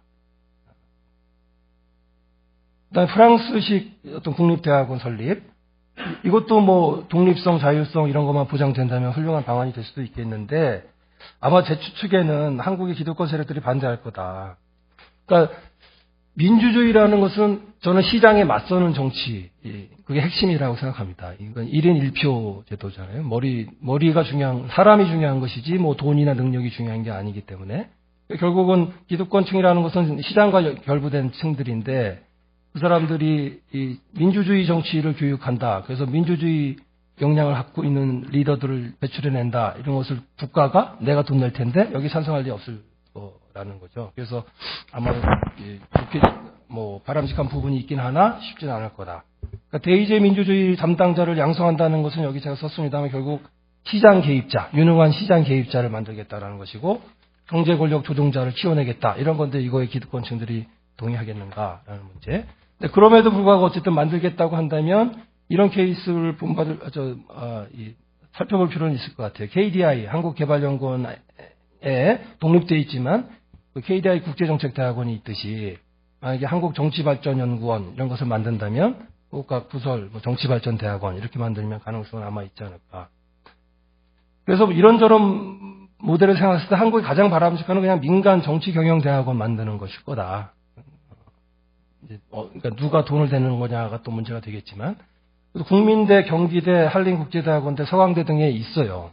그러니까 이름은 정치대학원 혹은 정치경영 전공 이런 것들이 있는데 뭐 행정대학원 같은 기능을 하고 있죠, 사실상. 정치가를 키운다기보다는 혹은 규모가 너무 작거나. 그래서 시도는 되고 있으나 그 원래 목적대로 작동되고 있지는 않다. 그래서 지금 제가 말씀드린 것과 비슷한 문제의식을 갖고 있는 분들은 사실 많습니다. 그런 기구도. 그래서 여기 제가 몇 개 그냥 이름까지 썼는데 김대중 도서관, 노무현 재단, 김근태 재단, 뭐 정치경영연구소 이런 데서 나름 가까이까지는 갔었어요. 근데 번번이 실패했죠. 근데 아마 이게 그래도 제일 취할 수 있는 가까운 모델이지 않을까 싶습니다. 그 다음에 밑에는 사족같이 좀 쓴 건데요. 그러니까 진보, 중도, 그리고 개혁적 보수 진영에서 뭐 말하자면 어떤 입장인가를 보면 민주정부 10년 이렇게 자랑을 하는데 민주당은, 아니 새정치민주연합은, 근데 그동안 제가 제일 못한 것 중에 하나가 바로 이런 교육기관을 못 만들었다는 게 안타까워요. 장기 투자인데 그 10년 동안 도대체 이런 기관 하나 못 만들었냐. 그래서 좀 개혁적이고 진보적이고 이런 그 엘리트 양성 기관을 만들어 놨더라면, 당장은 깨지더라도 중기 장기는 희망을 가질 수 있을 텐데 이런 걸 못 만들어 놨다. 오히려 이런 쪽에 정치 엘리트가 나올 가능성은 더 열악해진 거 아닌가. 아까 대학의 현실을 말씀드렸던 것과 마찬가지로. 그래서 뭐 이런 게 좀 아쉽다. 그래서 이런 걸 지금이라도 좀 고민해 봐야 되지 않을까. 그다음에 또 하나 중요한 게 저는 정책연구소가 제대로 된 정책연구소가 소위 민주개혁 진보 진영에 있어야 된다고 생각합니다. 그러니까 삼성경제연구소 정도가 돼 있는 그런 능력이 있는 진보 쪽에 연구소가 있어서 서로 맞서서 그 안에서 훌륭한 정책이 균형 잡힌 게 나오고 이러는 건데 거의 일방적이죠. 그러니까 너무 능력이 없죠. 정책 연구 능력들이 이 진보 쪽에는. 그래서 근데 이런 것도 아마 이런 양성 기관을 만들면 그 부설 연구소로 되면 그 교수진들이 바로 연구지도 연결되고 이렇게 되니까 가능하지 않을까. 그다음에 이런 기관이 만약에 생긴다면 중간 교육, 위탁 교육도 가능해질 거다 이렇게 생각합니다. 이상입니다. 예, 감사합니다. 많은 논쟁을 제시해 주신 것 같습니다. 다음은 송태수 교수님 토론해 주시겠습니다. 예, 소개받은 송태수입니다. 최태국 교수님께서 이제 전문 정치인 양성의 필요성에 대해서 지적을 하셨고 실태라든가 뭐 이런 부분 지적하셨는데 저는 이제 최 교수님께서도 뭐 지적을 하셨습니다만, 그러니까 우리 사회에서 왜 이 전문 정치인이 풀이 형성될 수 없는가라고 하는 부분에 대해서 물론 많이 이렇게 말씀해 주셨지만 그거를 딱 단적으로, 그러니까 그런 전문 정치인을 수요로 하는 시장 형성 자체가 우리는 불가한 구조이다. 일단은 그런 조건에서 이거를 어떻게 할 것인가라고 했을 때 결국은 그거를 어떤 민간이건 뭐 이런 시장에 맡겨놓을 수는 없고, 그다음에 정당이 기대하는 것도 한계가 있고, 이게 이제 전체 정부 차원에서 주도돼야 된다라고 하는 필요성 말씀드리고, 그리고 그 방안에 대해서 조금만 말씀드리도록 하겠습니다. 최 교수님께서 뭐 지적하신 내용들이고요. 대개는 지금 이제 지적하시는 그런 조건에서 우리의 경우에는 뭐 전체적으로 이게 뭐 특히 이제 2000년까지의 삼김 정치 속에서는 탁월한 지도력을 가지고 있으면서 또 나름대로 재충원 구조를 확보해야만 하는, 어떻든 자신의 지도력을 유지하기 위해서라도 지속적으로 정당성과 능력을 과시할 수 있는 지도 집단을 이제 육성을 해내야 되기 때문에 사실은 굉장히 정당이라고 하는 틀 속에서 나름대로 충원할 수 있는 구조들을 힘으로라도 이끌어왔다.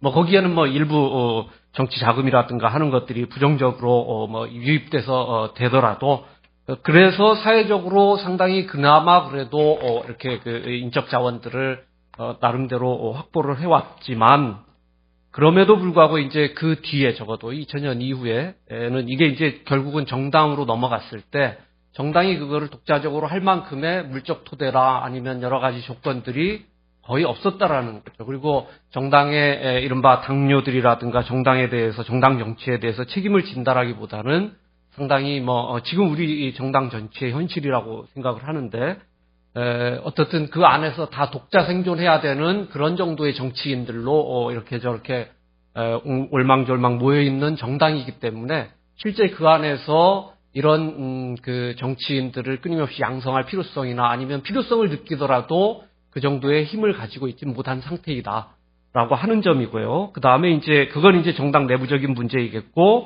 그 다음에 정당 내 외부적인 조건 속에서 봤을 때 우리 사회는 실제 전문 정치인을 필요로 하는 구조가 아닙니다. 전문 정치인들의 일단 이력 관리 자체가 굉장히 단명일 수밖에 없습니다. 한번 공천을 받으면은 한번 초선하고 그다음에 또 여러 요인들에 의해서 쉽게 그냥 떨어질 수밖에 없기 때문에 거의 단명일 수밖에 없는 이런 상태에서 과연 전문 정치인이 이력 관리가 불가능하고 그리고 또는 최 교수님 발표에서도 나왔습니다만 미국이라든가 이런 데 같은 경우에는 노비법에 의해서 광범한 로비스트들이 활동을 하고 있고 그러기 때문에 예를 들면 전문 정치 대학원이라든가 이런 데서 1년에 수백 명씩 정치인들을 배출하고 훈련된 인력들이죠. 그리고 상당한 네트워크를 가지고 있는 인력들을 배출하고 이런 조건이 되지만 실제로 우리 경우에는 이런 전문 정치인들을 수요로 하는 집단이 굉장히 제한적이다라는 겁니다. 시장 자체가 형성이 안 돼 있고 그런 조건에서 또 전문 정치인으로서 이력 관리의 필요성들을 단기적이기 때문에 전혀 느끼지 못하는 이런 상태에서 결국은 이제 외부에서 독자 어떻든 자신의 명망을 쌓건 어떤 식으로라도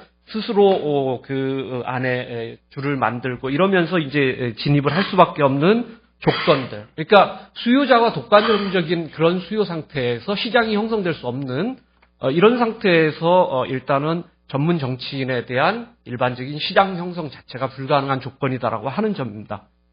그런 차원에서 이제 선진국 정치인 양성 체계에 대해서 몇 가지를 이제 지적을 하셨는데 최 교수님 발표 중에도 문제점을 지적을 하셨어요. 근데 이제 간단하게 또 제 나름대로의 관점에서 문제점을 지적을 하자라면은 최근에 마스치다 정경숙 같은 경우에 저금리 상태에서 1년에 한 4~5명밖에는 지원을 못하는 상태이고 미국 같은 경우에는 말씀드린 대로 이게 전문 정치인 시장이 형성되어 있기 때문에 광범하게 그렇기 때문에 대학이나 아니면 민간 싱크탱크 중심의 이런 인력 양성이 가능하고 그다음에 이제 독일은 좀 특수합니다. 이런 것들이 불가능한 그리고 독일은 이제 로비도 없고 그러기 때문에 이게 이제 정부 주도에 의해서 전문 정치인들을 양성하기 위한 예를 들면 정당에 대한 기관의 지원들을 한다라든가 아니면은 연방 정치 교육센터를 통해 가지고 약 한 700여 개 정도의 민간 정치인 정치 교육 기관에 대한 지원이라든가 하는 것들을 광범하게 함으로 인해 가지고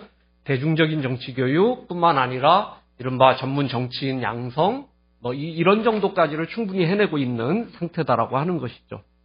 프랑스의 경우에는 우리의 경우에 조금 유의해서 봐야 될 게 워낙에 기존에 이게 이제 경로 의존적일 수밖에 없기 때문에 우리 사회가 굉장히 네트워크 중심의 사회이기 때문에 그 체제에서 과연 엔화와 같은 식의 것들로 해서 배출됐을 경우에 이게 어떤 식으로 될 것인가라고 하는 차원에서는 저는 긍정적으로 보이지는 않기 때문에 오히려 최 교수님하고 좀 반대 입장입니다. 오히려 주도 집단에서는 인정할 수도 있겠다, 사실은.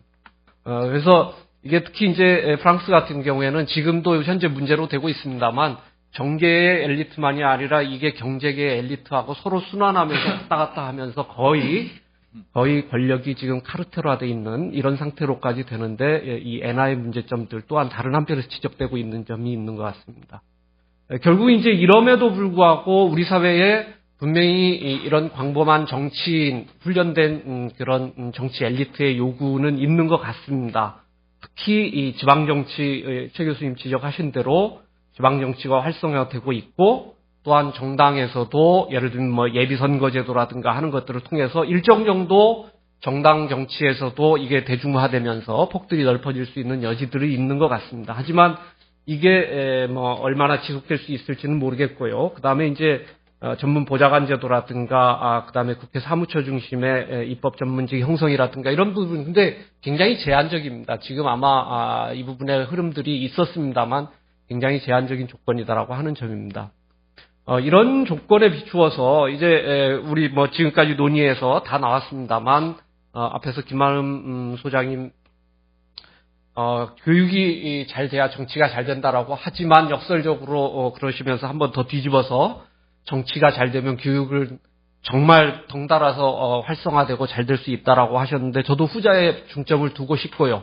그렇다라고 해서 전자를 무시할 수는 없겠고 이 두 개를 이제 어떤 식으로 해나갈 것인가라고 하는 차원에서 결국은 정치 엘리트 교육도 중요하고 대중적인 차원에서의 정치 교육도 중요하다라고 하는 차원에서 봤을 때 우리 사회에서 이런 정치인 정치 엘리트 교육 시장이 존재하지 않는 상태에서 결국 이제 독일과 같은 식의 국가 내지는 이게 이제 국가라고 했을 때 우리는 자꾸만 정부 중심으로 이해할 수가 있는데 정부라기보다는 저는 국가적인 차원에서 이게 분명히 체계가 마련돼야 되고 그렇다라고 하면은 저는 이제 앞에 송창석 박사님께서 발표하신 그 내용하고도 연결시켜서 좀 말씀드리고 싶은 것은 저도 이게 만약에 어떤 식의 정치교육 기관이라든가 아니면 정치 교육 지원법이라든가 하는 것들이 만들어진다라고 하면은 적어도 자기 몫을 확실히 챙길 수 있는 국회 산하에 둬야 된다. 이거는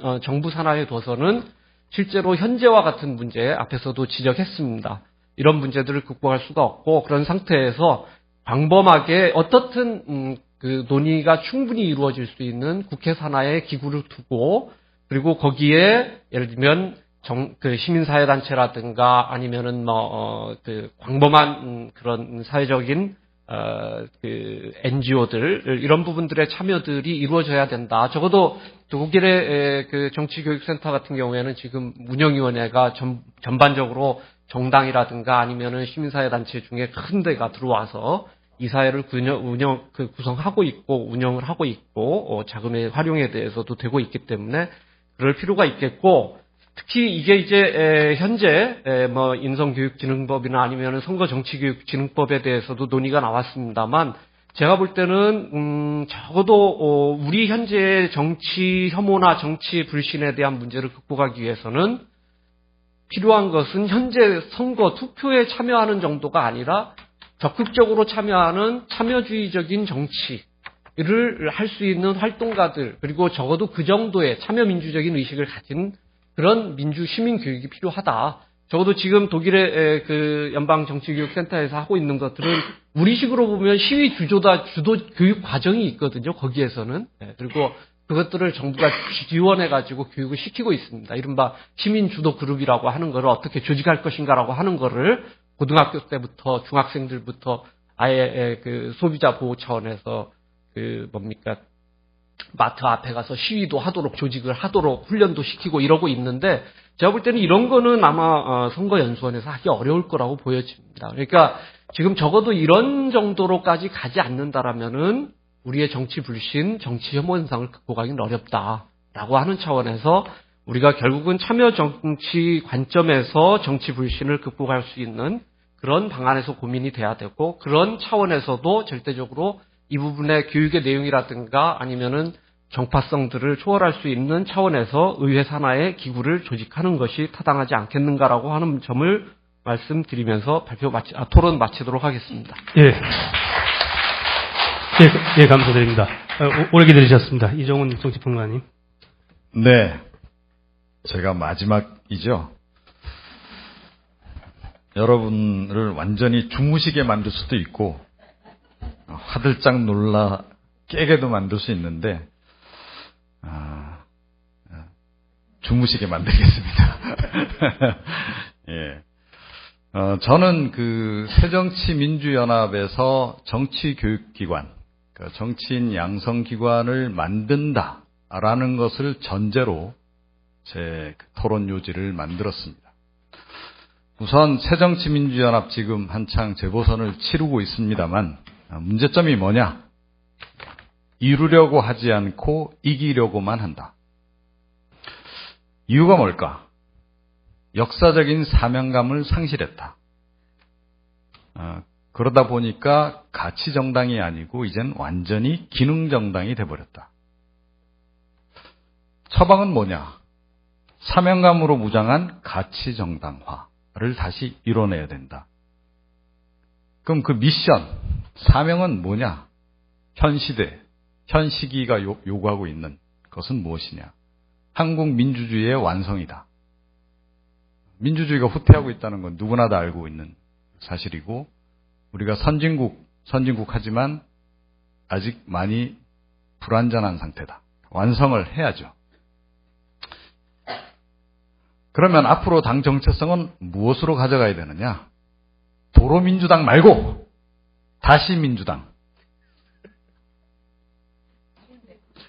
자, 이번 재보선 끝나면 당명도 바꿨으면 좋겠습니다. 그냥 민주당. 그렇죠. 자, 그럼 무엇으로 이런 일들을 다 일궈낼 것이냐?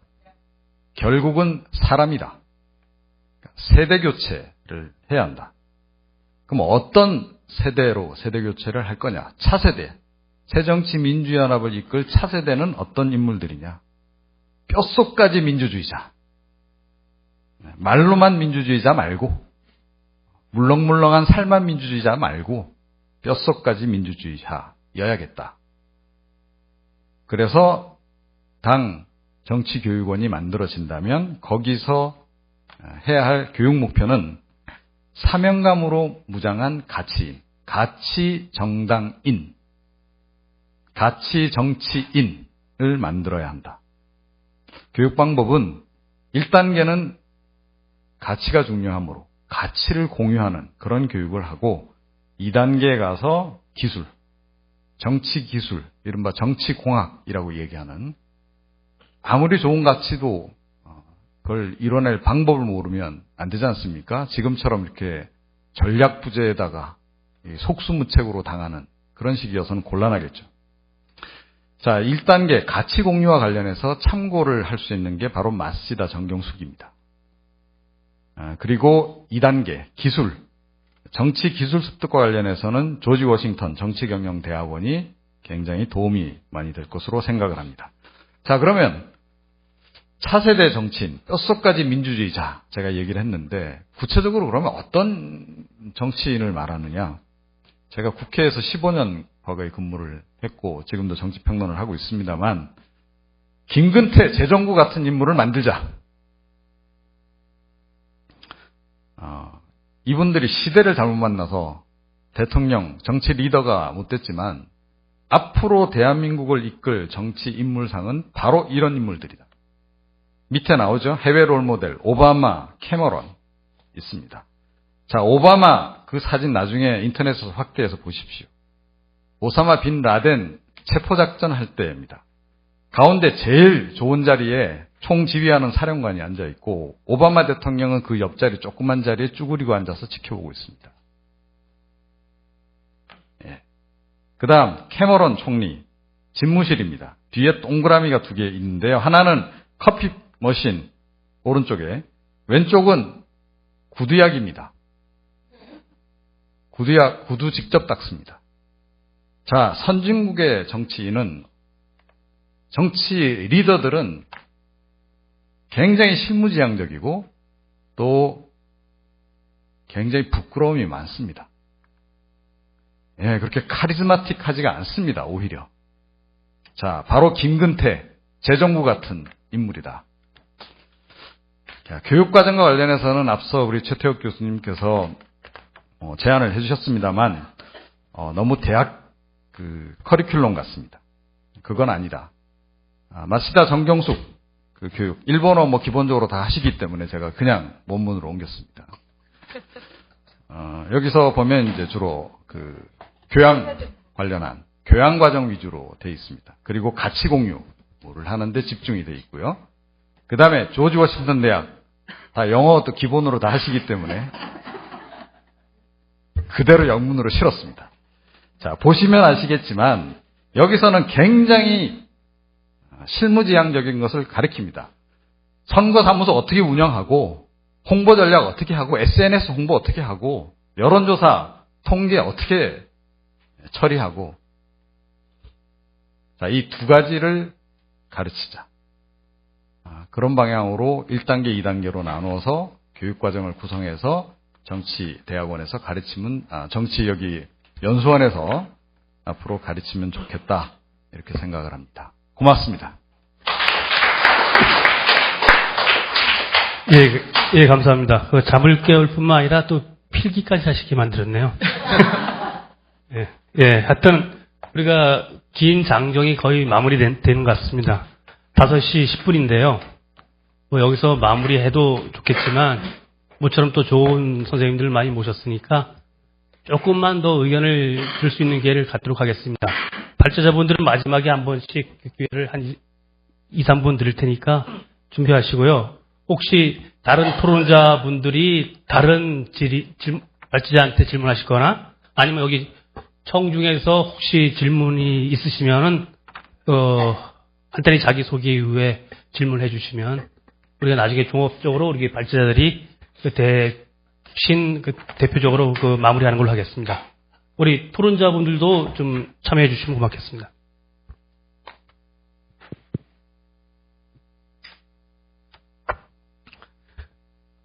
네, 빨리 집에 가고 싶은 분위기 같습니다.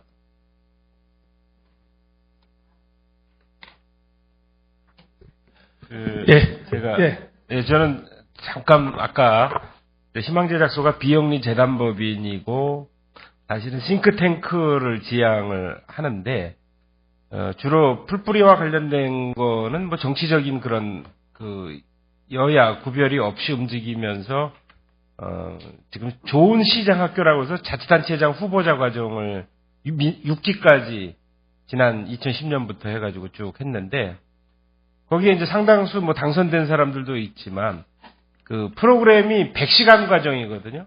비용이 400만 원이니까 비싸서들 못 오는 거예요. 근데 저희들이 돈이 없어서 펀딩이 되면 그걸 가지고라도 좀 저희가 하고 싶은데 100시간 교육을 받으면 그 당사자의 얘기가 지역을 바라보는 눈과 사용하는 언어가 달라졌다고 이야기할 정도거든요. 근데 이 사람들이 교육을 받아도 공천이 담보가 되느냐? 그건 아니라는 거죠. 그래서 사실은 정당에서 그 풀뿌리 기반으로 해서 지역 인재를 자꾸 키워서 능력이 검증되면 시의원 하다가 도의원 하다가 그죠? 자꾸 이렇게 밀어 올리는 그런 구조가 돼서 대통령까지도 가는 것이 자연스러운 충원 경로가 돼야 되는 건데 우리는 이게 안철수 현상은 저는 의외로 보는 거거든요. 어느 날 갑자기 그게 아니죠. 그래서 외국의 경우를 본다고 하면 그 사람들의 이력을 거꾸로 보면 고등학교에서부터 지역에서 정당에 그런 활동을 하죠. 그럼 우리 부모님들은 어때요? 어린 놈이 공부는 안 하고 쓸데없이 쫓아다닌다고 얘기할 거 아니에요. 그러니까 이게 기본적으로 충원 경로가 단절이 되는 거죠. 예. 다른 토론자분들 하실 얘기 없으시면 저 맨 뒤에 계신 분이 네, 저는 서울에 사는 조경종입니다. 정치에 좀 관심이 있어서 참석을 했는데요.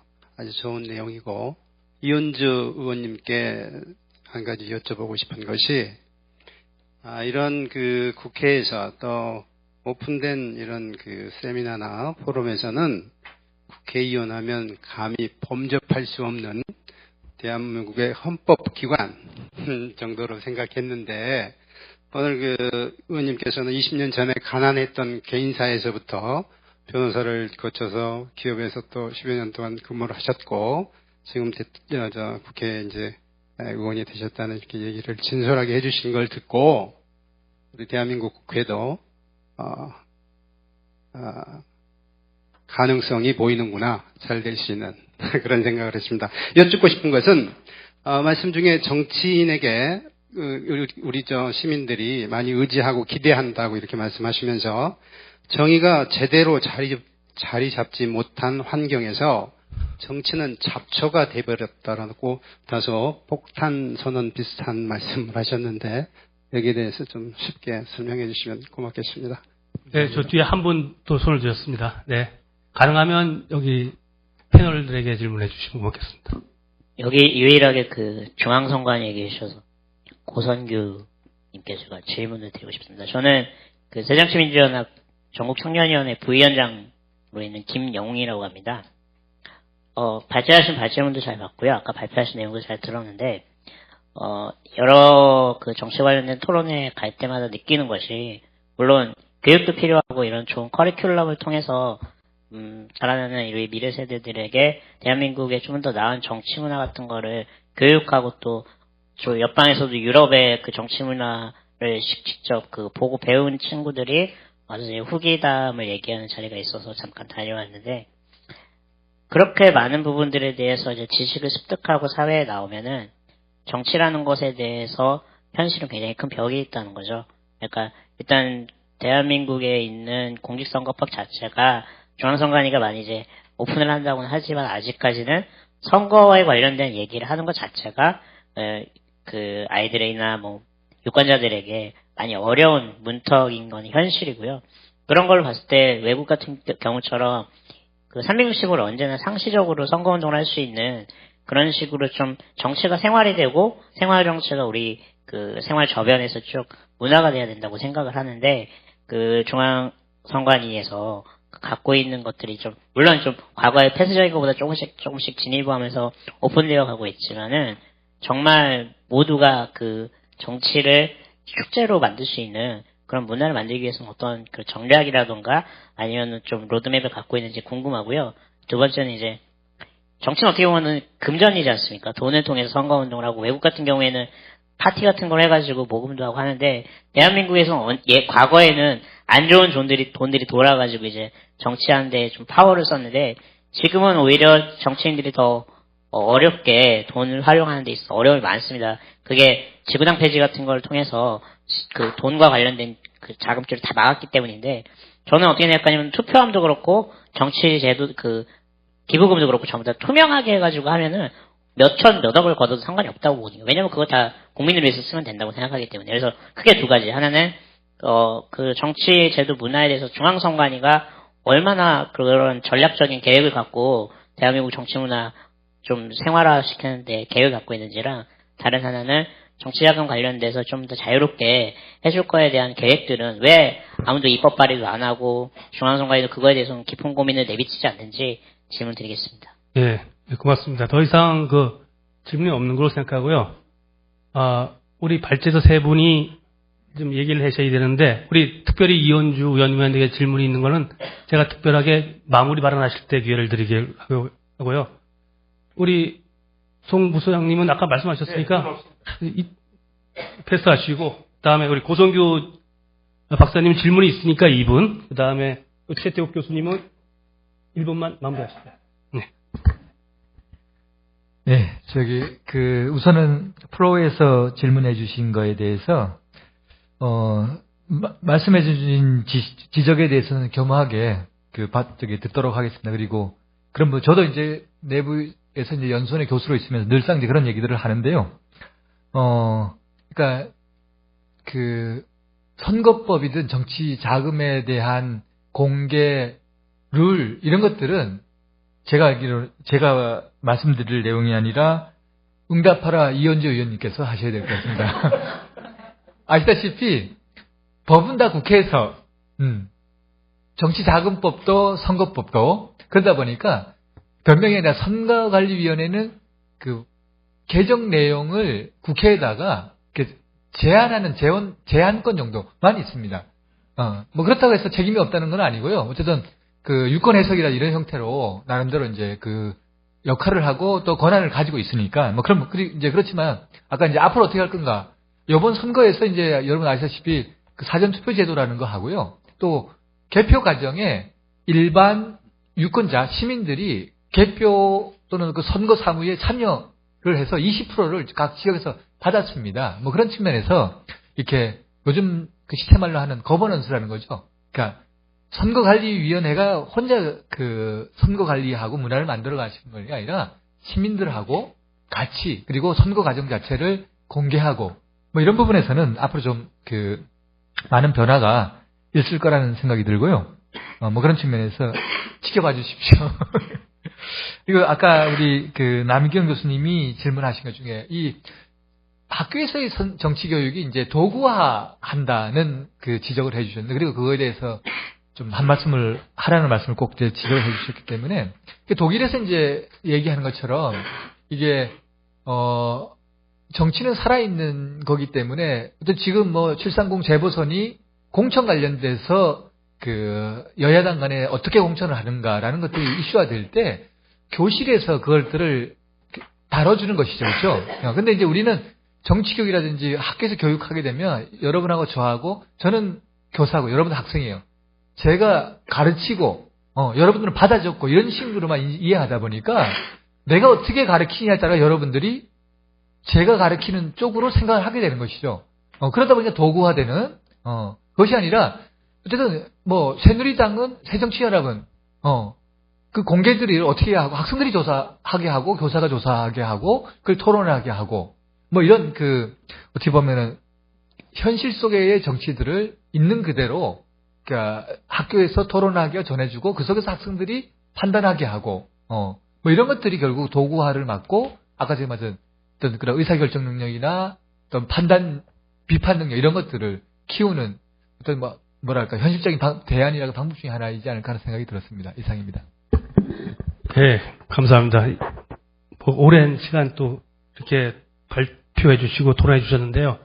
제가 마무리 발언할 시간을 우리 이은주 의원님이 아까 답변을 대신하는 걸로 이렇게 해가지고 하겠습니다. 한 2분 드릴게요. 예. 아까 잡초처럼 이렇게 돼버렸다 이 얘기가 폭탄으로 들렸나요? 저는 이제 편하게 얘기를 했는데요. 쉽게 얘기하자면 이제 그냥 제 생각에 제가 이제 겪어보니까, 각각 개개인 굉장히 훌륭한 생각들 갖고 있고, 자질도 훌륭한 분들이 다 모여 있는데, 어찌 되어선지, 그런 것들이 관철되거나 혹은 협상이 되거나 하는 과정들이 전혀 이렇게 체계적으로 굴러가지 못하고 있다. 그래서 굉장히 비합리적으로 어떨 때는 아주 어이없는 어떤 상황에서 그냥 휙 지나가면서 아주 그게 우연인지 아니면 의도된 아주 굉장히 깊이 있게 치밀하게 의도된 건지 저 같은 이제 초짜들은 잘 모르겠지만 그렇게 진행되기도 하고 그러다 보니까 많은 다양한 이해관계들이 이상하게 이렇게 과다 대변되거나 아니면 과소 대변되거나 그런 느낌을 많이 받았어요. 그리고 그 과정에서 당 내에서 의사를 결집하는 과정도 어찌됐든 저는 그것이 치열한 논쟁을 거쳐야 한다라고 당연히 그렇게 해야 된다고 생각을 하지만 그렇게 해서 거쳐져서 결정된 의사들도 별로 그렇게 응집력 있게 진행되지 못하고, 막 이렇게 파편화돼서 진행이 되고, 그러니까 힘도, 가지지 못하고요. 그 다음에 또 여야 간에도 마찬가지고, 의사가 이렇게 합해져서 어떤 식으로는 결론이 났는데, 그것이 나중에 다시 또 파편화되면서 저는 그 지지계층의 파편화로 이어지는 것 같고요.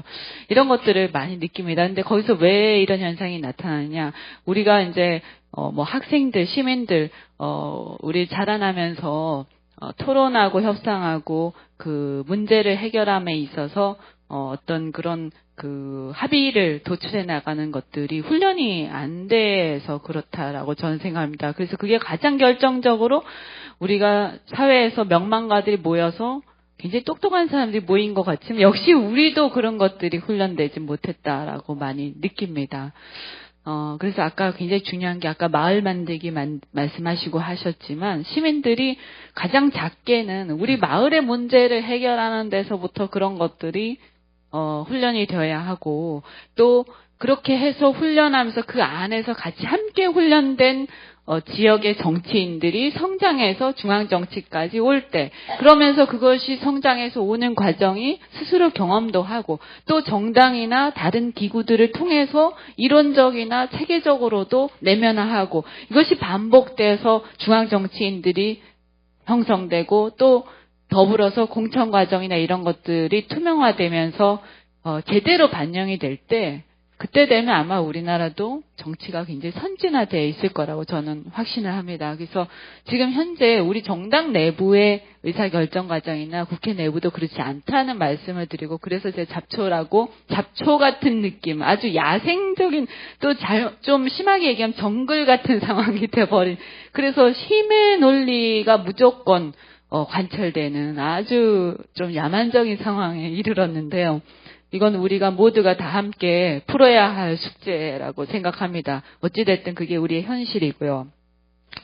저는 뭐 선관위가 상당히 뭐 중립성에 대해서 여러 가지 비판을 받지만, 그래도 내부적으로 또, 진지함을 가지고 많이 노력을 하고 있다. 그 중에 하나가 저는 사전투표 제도라고 생각합니다. 그 사전투표 제도가 정착이 잘 되면 나중에는 저는 자기의 그 주소지가 아닌 곳에서도 언제든지 투표할 수 있는 그런 상황이 올 것이라고 생각을 합니다. 지금 사전투표일에는 그냥 다른 데서도 투표할 수 있잖아요. 그래서 그게 아마 제가 알기로는 그 시스템을 점검하는 과정이다라고 생각하고, 그것이 정착이 잘 되고 문제가 없다라고 검증이 되면 투표일 당일날도 자기 투표지가 주소지가 아닌 곳에서 투표할 수 있게 되는 그런 이제 날이 올 테니까, 뭐 그런 것들 비롯해서 많이 이제 연구를 하고 계신 것 같고요. 여튼 제가 아까 도구화도 말씀을 하셨는데, 전 뭐 이 정치 교육이라는 게 특히 정치인 양성 교육이나 이런 것들, 또 지지자들 당원 교육하는 부분들은 당파성을 완전히 초월할 수는 없다라고 생각해요. 어차피 그 당의 정치 철학을 교육할 수밖에 없기 때문에. 다만 제가 좀 바람이 있고 앞으로 그렇게 좀 계속 얘기를 하고 노력을 하고 싶은 것은, 그것이 너무나 단명하는 그런 시스템으로 계속 간다는 거죠. 그 당에 철학이 있고 그렇다면 그것이 며칠 사이에, 몇 달 사이에 왔다 갔다 하지는 않을 텐데요. 그런데 지도부가 바뀌면 그 교육 시스템도 계속 함께 바뀌고, 또 바뀌는 그 과정에서는 다시 이게 단절이 돼서 교육 자체가 중단되는 이상한 현상들이 벌어지는데, 이것들은 저는 당의 그 선배들, 앞으로 저희 세대가, 세대 교체가 이루어지면 저는 나아질 거고, 또 제가 그렇게 저도 한 역할을 해야겠지만, 저희 선배들한테 계속 요구를 제가 앞으로 하려고 하는 것이, 이런 문제에 대해서는 제발 그 개인의 욕심을 좀 버리고, 이렇게 좀 어느 정도 거리를 유지해 줬으면 좋겠다라는 게 제 바람입니다. 여튼 아까 또 누가 질문들을 많이 하셔서 정치 자금도 말씀하셨어요. 제가 솔직히 말씀드리면 저는 그 오세훈 그 전 의원 굉장히 그런 점 때문에 굉장히 싫어합니다. 자기만 굉장히 깨끗한 척하면서 포퓰리즘에 호소를 해서 그런 것들을 다 폐지를 했지만, 결과적으로는 정치가 굉장히 후진화되는 그런 결과를 낳았고요. 다른 나라에서 제가 정치 자금이나 이런 것에 대해서 굉장히 철저하게 제한을 한다라고 했을 때 굉장히 놀랍니다. 또 우리 선거 자금도 엄격하게 제한하고 있는데, 문제는 투명하게 관리하는 것이지 이것을 왜 제한하느냐. 또 선거 방법도 제한하죠. 우리는 선거 방법도 우리가 그 홍보를 하는 것도 이런 종이에다가 몇 페이지짜리 홍보물을 꼭 써야 되고 그 안에 규격화되어 있습니다. 그러면 개성이라는 게 상실된 상태에서 후보자가 자기의 개성을 어떻게 보이고 선택을 받을 수가 있겠어요. 그러니까 상당히 피선거권이 제한되어 있는 나라인데, 이런 것들이 이제 잘못 알려져서 마치 그것이 굉장히 깨끗한 정치이고 투명한 정치인 양 이게 혼동되는 이런 상황에 대해서 전 이것이 우리가 계속 앞으로 개선해 나가야겠지만, 문제는 뭐냐면 아직까지 국민들이 그때 당시에 오세훈 의원께서 얘기했던 그 프레임에 아직 완전히 벗어나지 못했기 때문에, 일단 만약에 한꺼번에 던져서 갑자기 지구당 부활하자 이렇게 얘기를 하기 시작하면 정치적으로 아주 어려워질 수가 있습니다. 솔직히 말씀드려서. 그래서 이 논의가 어느 정도 성숙할 때까지는 저는 조금 이렇게 천천히 갈 필요가 있고, 또 그런 것들을 얘기를 하는 과정도 국민들이 우려하시는 부분을 충분히 감안해서 대안을 같이 함께 제시를 해나가야 된다.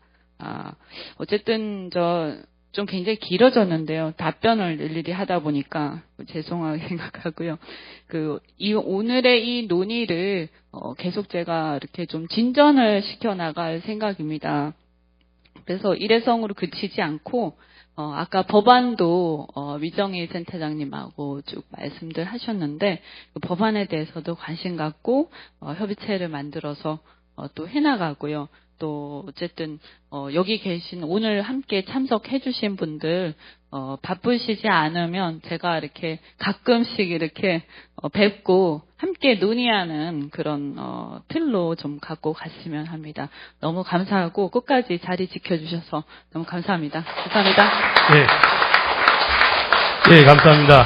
여기 가장 박수를 받아야 하실 분들이 여기 오랫동안 자리에 함께 해주신 청중분인 것 같습니다.